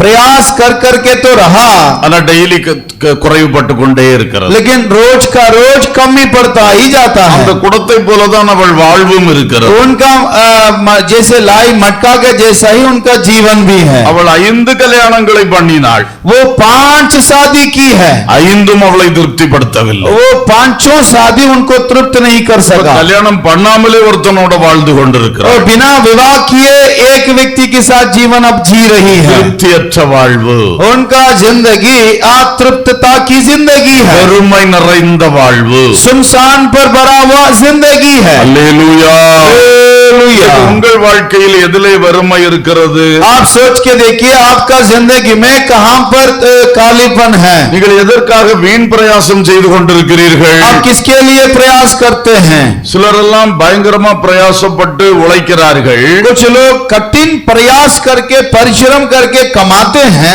ஏசாயா 55 சொல்லி இருக்கிறது போல यशाया पुस्तक 55 में लिखा है, திருப்தி செய்யாத பொருளுக்காக பிரயாசப்படுகிறார்கள். जो उन्हें कभी तृप्त नहीं कर सकते उन चीजों के लिए वो लोग प्रयास करता है। தாகம் தீர்க்காத விஷயங்களுக்காய் பிரயாசப்படுகிறீர்கள். उनको प्यास कभी नहीं बुझा सकते उन सभी चीजों के लिए वे प्रयास करते हैं। உதாரணத்துக்கு சொல்லுகிறேன், उदाहरण के लिए कहता हूँ, கஷ்டப்பட்டு தோட்டத்துல போய் வேலை செய்து சம்பளம் வாங்குவார்கள். कष्ट करके प्रयास करके बगानों में जाकर मेहनत करते हैं, கடைசியில அதை கொண்டு போதை வாங்கி சாப்பிட்டு கொண்டிருப்பார். आखिर उसको ले जाकर दारू पीकर खत्म कर देते हैं, மதுபானத்தை காய்ச்சி குடித்துட்டு இருப்பார். नशा खरीद कर पी लेते हैं। அப்ப நீ பிரயாசப்பட்டு சம்பாதித்தாயே, तो आप प्रयास कष्ट करके मेहनत करके कमाया, அந்த பணத்தை கொண்டு போதைக்கு செலவு பண்ணி கொண்டிருக்கிறாய். वो कमानी को ले जाकर तुम नशा का खर्च कर रहा है, அது வீண் பிரயாசம். वो तो व्यर्थ प्रयास हो गया।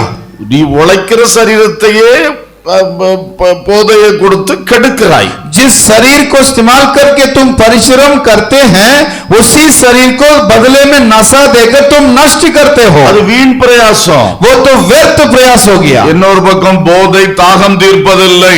दूसरी तरफ मैं कहूंगा तो नशा कभी इंसान का प्यास को तृप्त बुझा नहीं सकता। போதை ஒருபோதும் ஒருத்தனை திருப்தி செய்வதில்லை. नशा जो है किसी इंसान को कभी तृप्त नहीं कर सकते। கொஞ்சம் போதை பயன்படுத்த பழகுவார்கள். पहला शुरू में थोड़ा दारू पीना शुरू करेंगे, கொஞ்சம் வருஷங்கள் போக போக நிறைய குடிச்சா தான் உங்களுக்கு ஒரு கிக்கு வரும். तो कुछ साल जाते जाते अगर बीतने पर ज्यादा नशा पीने बोतल पीने से ही उनको थोड़ा सा नशा लगेगा। அது புகையிலையா இருந்தாலும் மதுபானமா இருந்தாலும் எல்லாமே அப்படித்தான். वो तंबाकू हो या गुटखा हो या नशा हो, कोई भी हो, या सिगरेट भी हो, वैसा ही है। ஏன்னா அவைகள் வீண் பிரயாசம் ஒரு பக்கம், மறுபக்கம் திருப்தி செய்யாத பொருள். तो वो सब कुछ वो लोग करते हैं, व्यर्थ प्रयास है, वो कभी एक इंसान को तृप्त नहीं कर सकते। அல்லேலூயா. हालेलुया। உன்னை திருப்தி செய்கிறவர் இயேசு கிறிஸ்து. आज मैं कहता हूँ आपको तृप्त करने वाला प्रभु यीशु है। அவருக்குள் வரும் பொழுது, आप उनमें आएंगे तो, அவரை பாடி துதிக்கும் பொழுது, उनको गीत आराधना सेवा करेंगे तो, வசனத்தை நாம் வாசித்து புரியும் பொழுது, उनके वचन को पढ़ के हम समझने के समय, இயேசுவுக்காக வாழும் போது, यीशु मसीह के लिए जीवन जीते समय, அது நல்ல பிரயோஜனம் உள்ள பிரயாசம். वो एक अच्छा प्रयोजन का प्रयास है। அது நிச்சயம் நம்மை திருப்தி செய்கிறது. वो निश्चय हम सबको तृप्त कराता है। அல்லேலூயா. हालेलुया। சிலர் நல்லா சம்பாதிப்பாங்க, कुछ लोग अच्छा कमानी कर लेता है, வேசித்தனத்துக்காக செலவு பண்ணிக்கிட்டு இருப்பாங்க. व्यभिचार में कष्ट करते हैं, அப்ப எல்லாத்தையும் அதுல வீணடிச்சுக்கிட்டு இருக்கிறான். व्यभिचार में सब नष्ट कर देते हैं। மாமிச இச்சைக்காக பணத்தை வீணடிச்சிட்டு இருக்கிறான். ये शारीरिक इच्छा के लिए, मानसिक इच्छा के लिए उनका सारा कमानी को कष्ट करते करते। விபச்சாரம் வேசித்தனம் பண்ணுகிறவர்களுக்கு சரீரத்திலே பல பிரச்சனைகள் வரும் என்று பைபிளும் சொல்லுகிறது, மருத்துவர்களும் சொல்லுகிறார்கள். व्यभिचार करने से शरीर में भी कुछ कष्ट आता है करके बाइबल भी बताती है, इलाज करने वाले डॉक्टर लोग भी बताते हैं। ஒளித்து ஒளித்து விபச்சாரம் செய்கிறார்கள். कुछ लोग चोरी छुप के व्यभिचार करते हैं, கடைசியில சில வியாதிகள் வந்து மாட்டும் போது அது வெளிப்படையாய் தெரிய வருகிறது. आखिरी कुछ अगर बीमार पड़ जाता है तो वो बात में प्रकट रूप में आता है। இன்னைக்கு உலகத்திலே ஒரு பெரிய கூட்டம் எய்ட்ஸ் நோயினால் அழிந்து கொண்டிருக்கிறார்கள். आज जगत में बहुत मात्रा में लोग एड्स बीमारी हो गए हैं। இதெல்லாம் இப்படிப்பட்டவைகளால் வரக்கூடிய வியாதிகள். ये एक तरह इस प्रकार भी ये बीमारियां आती है। மனுஷன் மிருகங்களோடும் பறவைகளோடும் வேசித்தனம் பண்ணுகிறான். इंसान जीव जंतु को साथ में व्यभिचार करता है। ஆண் ஆணோடும் பெண் பெண்ணோடும் வேசித்தனம் பண்ணுகிறார்கள். पुरुष पुरुष के साथ, महिला महिला के साथ भी व्यभिचार करते हैं। கேவலமான காரியங்கள் உலகத்துல நடக்கிறது. ये सब घृणित बात इस दुनिया में, संसार में घट रहा இது है। அத்தனையும் சரீரத்தை உருக்குலைக்கும். ये मैं कहता हूँ ये सब आदतें शरीर को नष्ट करेगा, சரீரத்தை அழித்து கொண்டிருக்கிறார்கள். शरीर को नष्ट कर कर लेते हैं। அவர்கள் இப்பொழுது அது தெரியாது. अब वो लोग को शुरुआत में पता नहीं चलेंगे। பிசாசு இப்படித்தான் மக்களை வஞ்சிக்கிறான். शैतान इस प्रकार ही लोगों को वंचित कर लेता है। ஆசை இச்சைகளை தூண்டி விட்டு उनके मन में शारीरिक अभिलाषाओं को दिलाकर உழைக்கிற சரீரங்களை அழிக்கிறான். मेहनत करने वाला शरीर को नष्ट कराता है। சம்பாதிக்கிற பணங்களை அழிக்கிறான். कमानी पैसा धन दौलत को नष्ट कराता है। சில தலைமுறைகள் நஷ்டப்படுகிறது. इस वजह से उनकी पीढ़ी भविष्य खराब हो जाता है। இயேசுவின் வார்த்தைகளை கேட்கிற பாக்கியம் பெற்ற பிள்ளைகளே, यीशु की शब्दों को सुनने वाले प्रिय लोगों, இப்படிப்பட்ட வீண் பிரயாசங்களுக்கும் திருப்தி செய்யாத பொருளுக்கும் நீங்கள் பிரயாசப்படாதிருங்கள். इस प्रकार व्यर्थ बातों को जो आपको कभी तृप्त नहीं दे सकता है, आप अपने आप को उसमें से खर्च नष्ट मत करिए। அல்லேலூயா. हालेलुया। சிலர் கேளிக்கை விஷயங்களுக்காக பணத்தை ரொம்ப செலவு பண்ணுவாங்க. कुछ लोग मजाक मस्ती के लिए पैसाओं को खर्च करते हैं। சினிமா பார்த்துட்டே இருப்பாங்க. मोती मस्ती के जैसे सिनेमाओं को देखते, ஸ்மார்ட் போன் வச்சு ஒரே படம் பார்த்துக்கிட்டே இருப்பாங்க. मोबाइल स्मार्टफोन को इस्तेमाल करके बस सिनेमा देखते திருப்தி रहते। செய்யாத பொருள் वो सब आपको कभी नहीं तृप्त कर सकते। தாகம் தீர்க்கவே தீர்க்காது. वो आपका प्यास कभी पूरा ही नहीं होगा। அதுல இழுத்துட்டே போகும். उसमें और गहराई में आपको लेते रहेंगे இன்னும் மோசத்துக்கு நேரா கொண்டு போயிட்டே இருக்கும். और साथ साथ बुराइयों को भी आपके साथ कराते रहेंगे। வீண் கண்ணின் காட்சிகளால் உங்கள் வாழ்க்கை அழிக்காதிரு. आप कोई भी आंखों की अभिलाषा में नहीं पड़ना चाहिए। சில கஷ்டப்பட்டு உழைக்கிறார்கள், कुछ लोग कष्ट मेहनत करते हैं, வீண் செலவு பண்ணுகிறார்கள். व्यर्थ खर्चा करते हैं, அலங்காரத்துக்காக பயங்கர செலவு.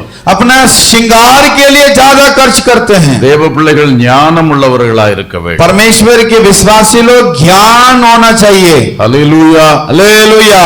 சிலர்லாம் பார்த்தா பண்டிகை வந்தா பட்டாசு வெடித்தே சம்பளத்துல பாதியை தொலைச்சிருவாங்க. अगर कुछ मेला आ जाए, उसका जो पटाखा फुटकाने में ही उनका आधा कमानी चला जाता है। ஏன் அப்படியெல்லாம் வீண் செலவுகள் செய்கிறோம்? इस प्रकार क्यों व्यर्थ काम खर्चा करते? வீணாக காரியங்களை செய்யாதிருங்கள். व्यर्थ काम और नहीं करना चाहिए। கேம்பிளிங் என்று சொல்லுகிற சூதாட்டம், मतलब जादू, मतलब जुआ சூதாட்டம் खेलते हैं। அதாவது கொஞ்சம் பணம் கட்டினா நிறைய பணம் கிடைக்கும். जुआ खेलते हैं, थोड़ा पैसा लगाए तो ज्यादा पैसा लगा दिया जाता, அது விளையாடி பணத்தை சம்பாதிச்சிடலாம். तो उसमें ज्यादा खेलने से ज्यादा कमा सकता बोलकर लोग सोचते हैं। அது ஒரு விதத்தில் அவனை அடிமைப்படுத்தி விடுகிறது. एक तरह थोड़ा सा लाभ मिलते ही वो उसका अधीन हो जाते हैं சில பணங்கள் எல்லாம் அழிகிறது. और साथ साथ उनके साथ सारा धन दौलत खत्म हो जाता है, பயங்கர கடனாளியாய் மாறுகிறார்கள். तो वो लोग कर्जदार हो जाते हैं। பணாசை எல்லா தீமைக்கும் வேறாய் இருக்கிறது. पैसा का लोग सब चीजों का जड़, पाप सर पापों का जड़ होता है। உண்மையும் உத்தமமாய் உழைத்து सब कठिन मेहनत सच्चा करके கர்த்தர் தருகிறதை வைத்து வாழுங்கள். परमेश्वर जो देता है उसमें खुश रहिए। வீண் பிரயாசம் செய்து வாழ்க்கையை நாசப்படுத்தாதீர்கள். व्यर्थ प्रयास करके जिंदगी को बर्बाद मत करिए। தாகம் தீர்க்காத பொருளுக்காக போய் பிரயாசப்படாதிருங்கள். जो आपको प्यास कभी नहीं बुझा सकता, इन सभी चीजों के लिए आप लोग समय बर्बाद मत करिए। இந்த சமாரியா ஸ்திரீ புருஷனை மாற்றி மாற்றி மாற்றி அப்படி பண்ணி கொண்டிருந்தார். ये समारी स्त्री पति को बदल बदल कर ऐसा एक बुराई करती थी। இப்படிப்பட்டவளை சமுதாயத்தில் அங்கீகரிக்கவே மாட்டார்கள். ऐसा करने वाले लोग को समुदाय में लोग खुद आदर सम्मान भी नहीं करेंगे। ஆனா அவ தப்பு செய்தா, ये लेकिन वो गलती की, ஆனாலும் இயேசு அவளை மன்னிக்க சித்தமானார். फिर भी यीशु उन्हें क्षमा किया। அல்லேலூயா.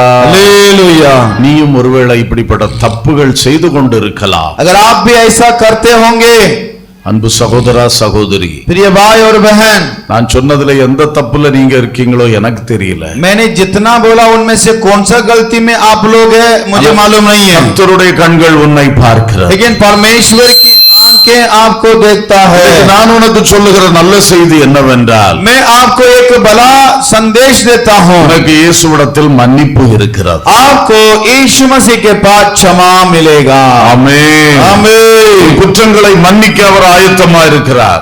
आपके कमियों को क्षमा करने के लिए वो तैयार है। இனி பாவம் செய்யாதே. आप दोबारा पाप मत कर। இதுவரை செய்ததை மன்னிக்க இயேசு தயபெருத்திருக்கிறார். आप जो किया उसको क्षमा करने के लिए परमेश्वर दयालु है। சகோதரனே சகோதரியே, प्रिय भाई और बहन, போதையா இருக்கட்டும், சூதாட்டமா இருக்கட்டும், अगर नशा हो सकता है, अगर जुआ खेल सकते हैं, விபச்சாரம் வேசித்தனமா இருக்கட்டும், व्यभिचार और वैश्विक कर्म हो सकता है, எந்த கெட்ட காரியமா இருக்கட்டும், कुछ भी बुराई काम हो सकता है। இப்பொழுது ஒரு தீர்மானம் எடு. आज में एक निर्णय लीजिए, இயேசுவே என்னை மன்னியும். हे यीशु मुझे क्षमा कर, நான் தெரிந்து தெரியாமலும் பல தவறுகள் செஞ்சிட்டேன், मैं जान से अनजान से जो भी भूल चूक कर दिया, என்னை மன்னித்து விடும். आज मुझे माफ कर। நிச்சயம் உன்னை மன்னிப்பார். आज ऐसा कहिए, प्रभु क्षमा करेगा। நான் இனி அந்த பாவத்தை செய்யாதே, दोबारा वो गलती दोबारा नहीं करना, இனி அந்த பாவத்தை செய்யாதே. दोबारा वो पाप आप नहीं करना। ஹல்லேலூயா. हालेलुया। இயேசு மன்னிக்கிறவர். यीशु क्षमा करते हैं। அந்த சமாரியா ஸ்திரியை அவர் மன்னித்தார். उस समारी स्त्री को वो क्षमा किया। ஹல்லேலூயா. हालेलुया। அவள் கிராமத்துக்கு அவர் போனார். उनके गांव में वो गया, 2 நாட்கள் தங்கி இருந்து ஊழியம் செய்தார். 2 दिन वही रुककर उनके बीच में सेवा किया। அன்றைக்கு அந்த ஒரு ஸ்திரீ மட்டுமல்ல, वो आज वो एक अकेला स्त्री नहीं है, ஸ்திரீ மனம் திரும்பின பொழுது वो एक स्त्री मन फिरते समय முழு கிராமமும் மனம் திரும்பின. सारा गांव भी इनके मन फिरने लगे। ஹல்லேலூயா. हालेलुया। ஒரு பாவி மனம் திரும்பினார், एक पापी मन फिरा, அநேகருக்கு சந்தோஷம் உண்டாகும். बहुत लोगों को आनंद मिलेगा। ஹல்லேலூயா. हालेलुया। ஆகவே அன்பர்களே, ஆண்டவர் இயேசு செய்ததை நான் சொல்லி நான் பிரசங்கத்தை முடிக்க விரும்புகிறேன். मैं प्रभु यीशु ने जो किया उसको कहकर संदेश खत्म करना चाहता हूँ। இந்த தாகம் தீராத வாழ்க்கை கொண்ட இவளுக்கு கர்த்தர் எப்படி தாகம் தீர்த்தார்? इसी प्यास नहीं बुझाया हुआ इस स्त्री को परमेश्वर कैसे इसकी प्यास पूरा किया? அவளுக்கு ஜீவ தண்ணீரை தருவேன் என்று வாக்கு கொடுத்தார். उनको जीवन की जल दूंगा करके वादा किया। அதுதான் பரிசுத்த ஆவி.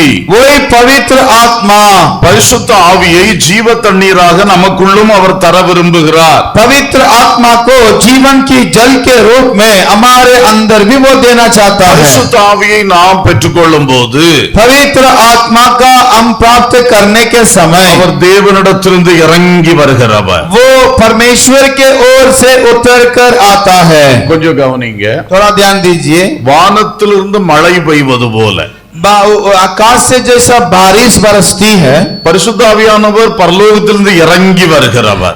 पवित्र आत्मा स्वर्ग से उतर कर आता है, ஜீவ தண்ணீராக நமக்குள்ளே ஊற்றுகிறார். वो जीवन के जल के रूप में हमारे अंदर उंडेलता है। நாம் உள்ளத்தை திறந்தால் பெற்றுக்கொள்ளலாம். अगर हम मन फिरेंगे तो मन खोलेंगे तो प्राप्त कर सकता है। உள்ளே வந்தவுடனே अंदर आते साथ இங்கிருந்தே அவர் அப்புறம் இங்கே தங்கியே இருக்கிறார். यहाँ पर वो मन में ही रहने लगते हैं।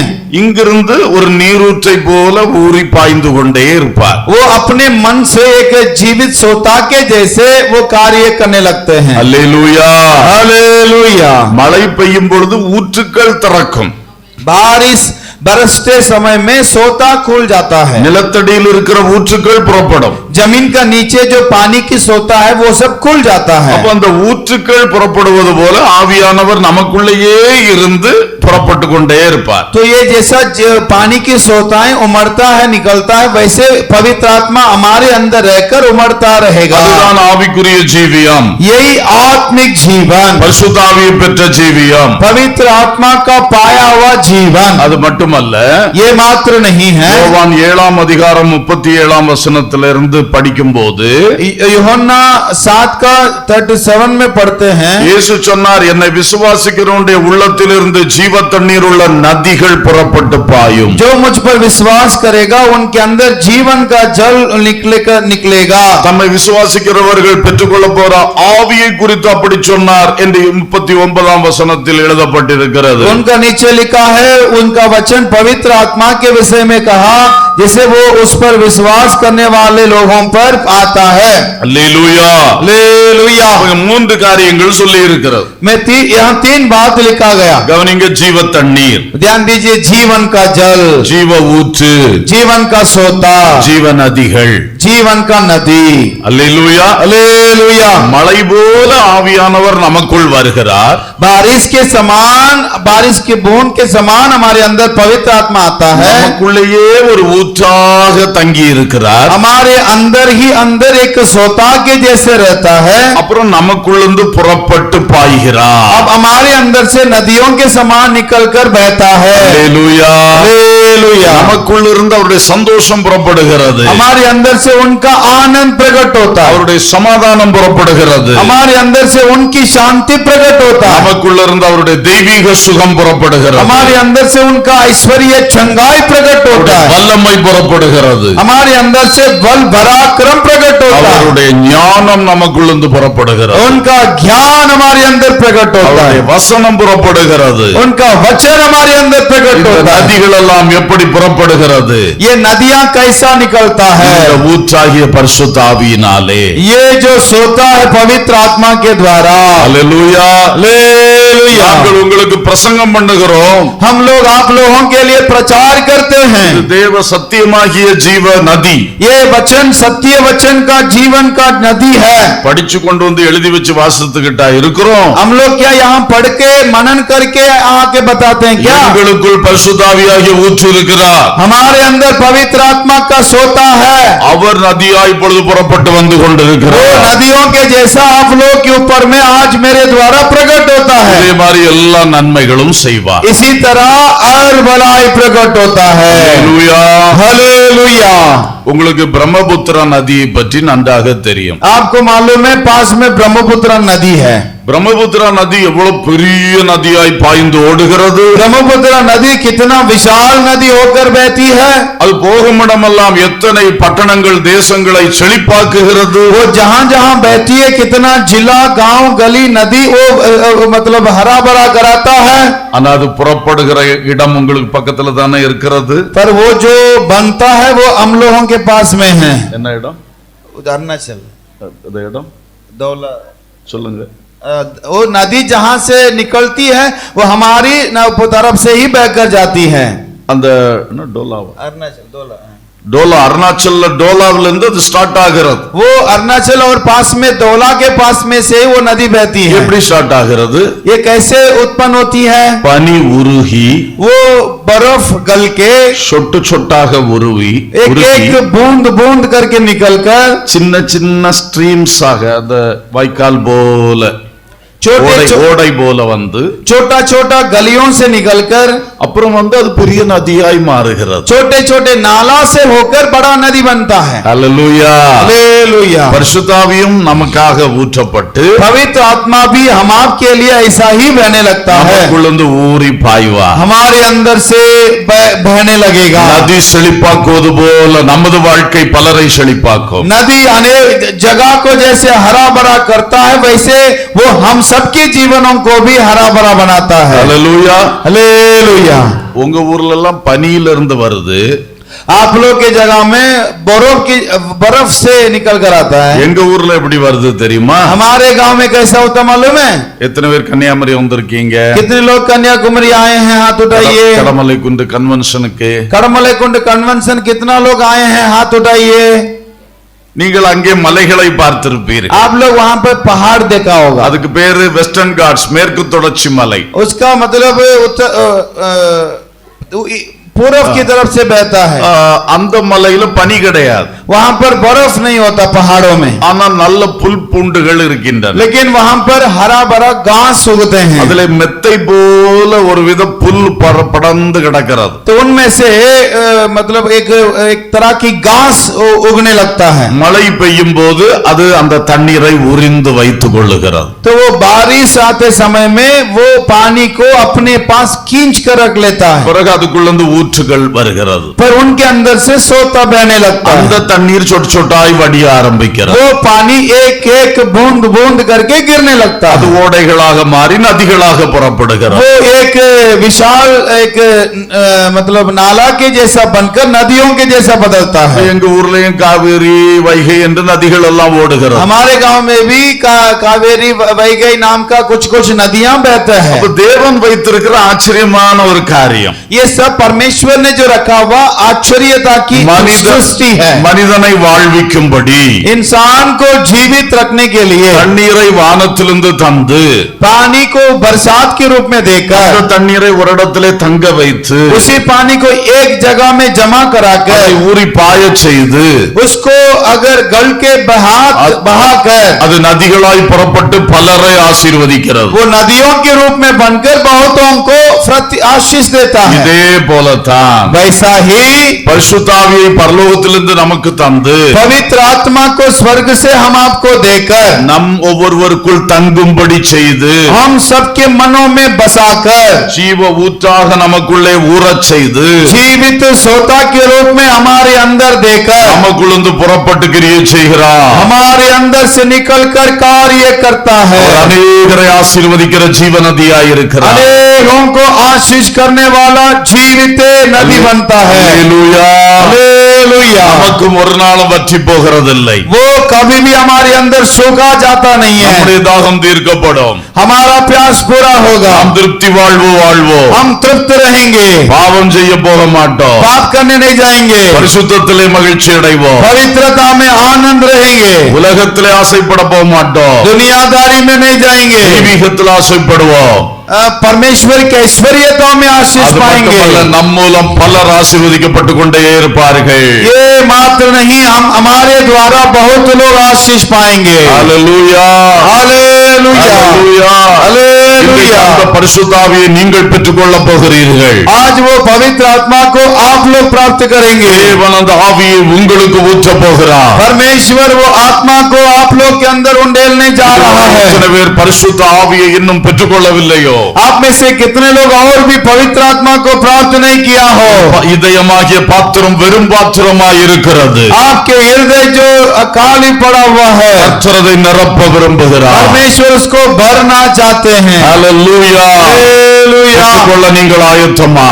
प्राप्त करने के लिए आप लोग तैयार हैं? எத்தனை பேர் ஆசைப்படுகிறீர்கள்? कितने लोग आशीष पाना चाहते हैं? கர்த்தர் உங்களை ஆசீர்வதிப்பார். परमेश्वर आपको आशीष करेंगे। அல்லேலூயா. हालेलुया। உங்களுக்கு பிரசங்கம் பண்ணி கொண்டிருக்கிற நான் मैं आज जो संदेश दे रहा हूँ, வாலிப நாட்களிலே एक जवानी का समय में போதைக்கு அடிமைப்பட்டவனாக, नशा के आधीन में पड़ गया था। கஞ்சா அபின் போன்றவைகளுக்கு அடிமைப்பட்டவனாக, अभी गंजा के जैसे चीजों का आधीन हो गया था। சிகரெட்டுக்கு அடிமைப்பட்டவனாக, सिगरेट के आधीन हो गया था। சினிமாவுக்கு அடிமைப்பட்டவனாக, सिनेमा के आधीन हो गया था। பல பல கெட்ட கேளிக்கைகளுக்கு அடிமைப்பட்டவனாக और भी विभिन्न खेल कूद के आधीन हो गया था।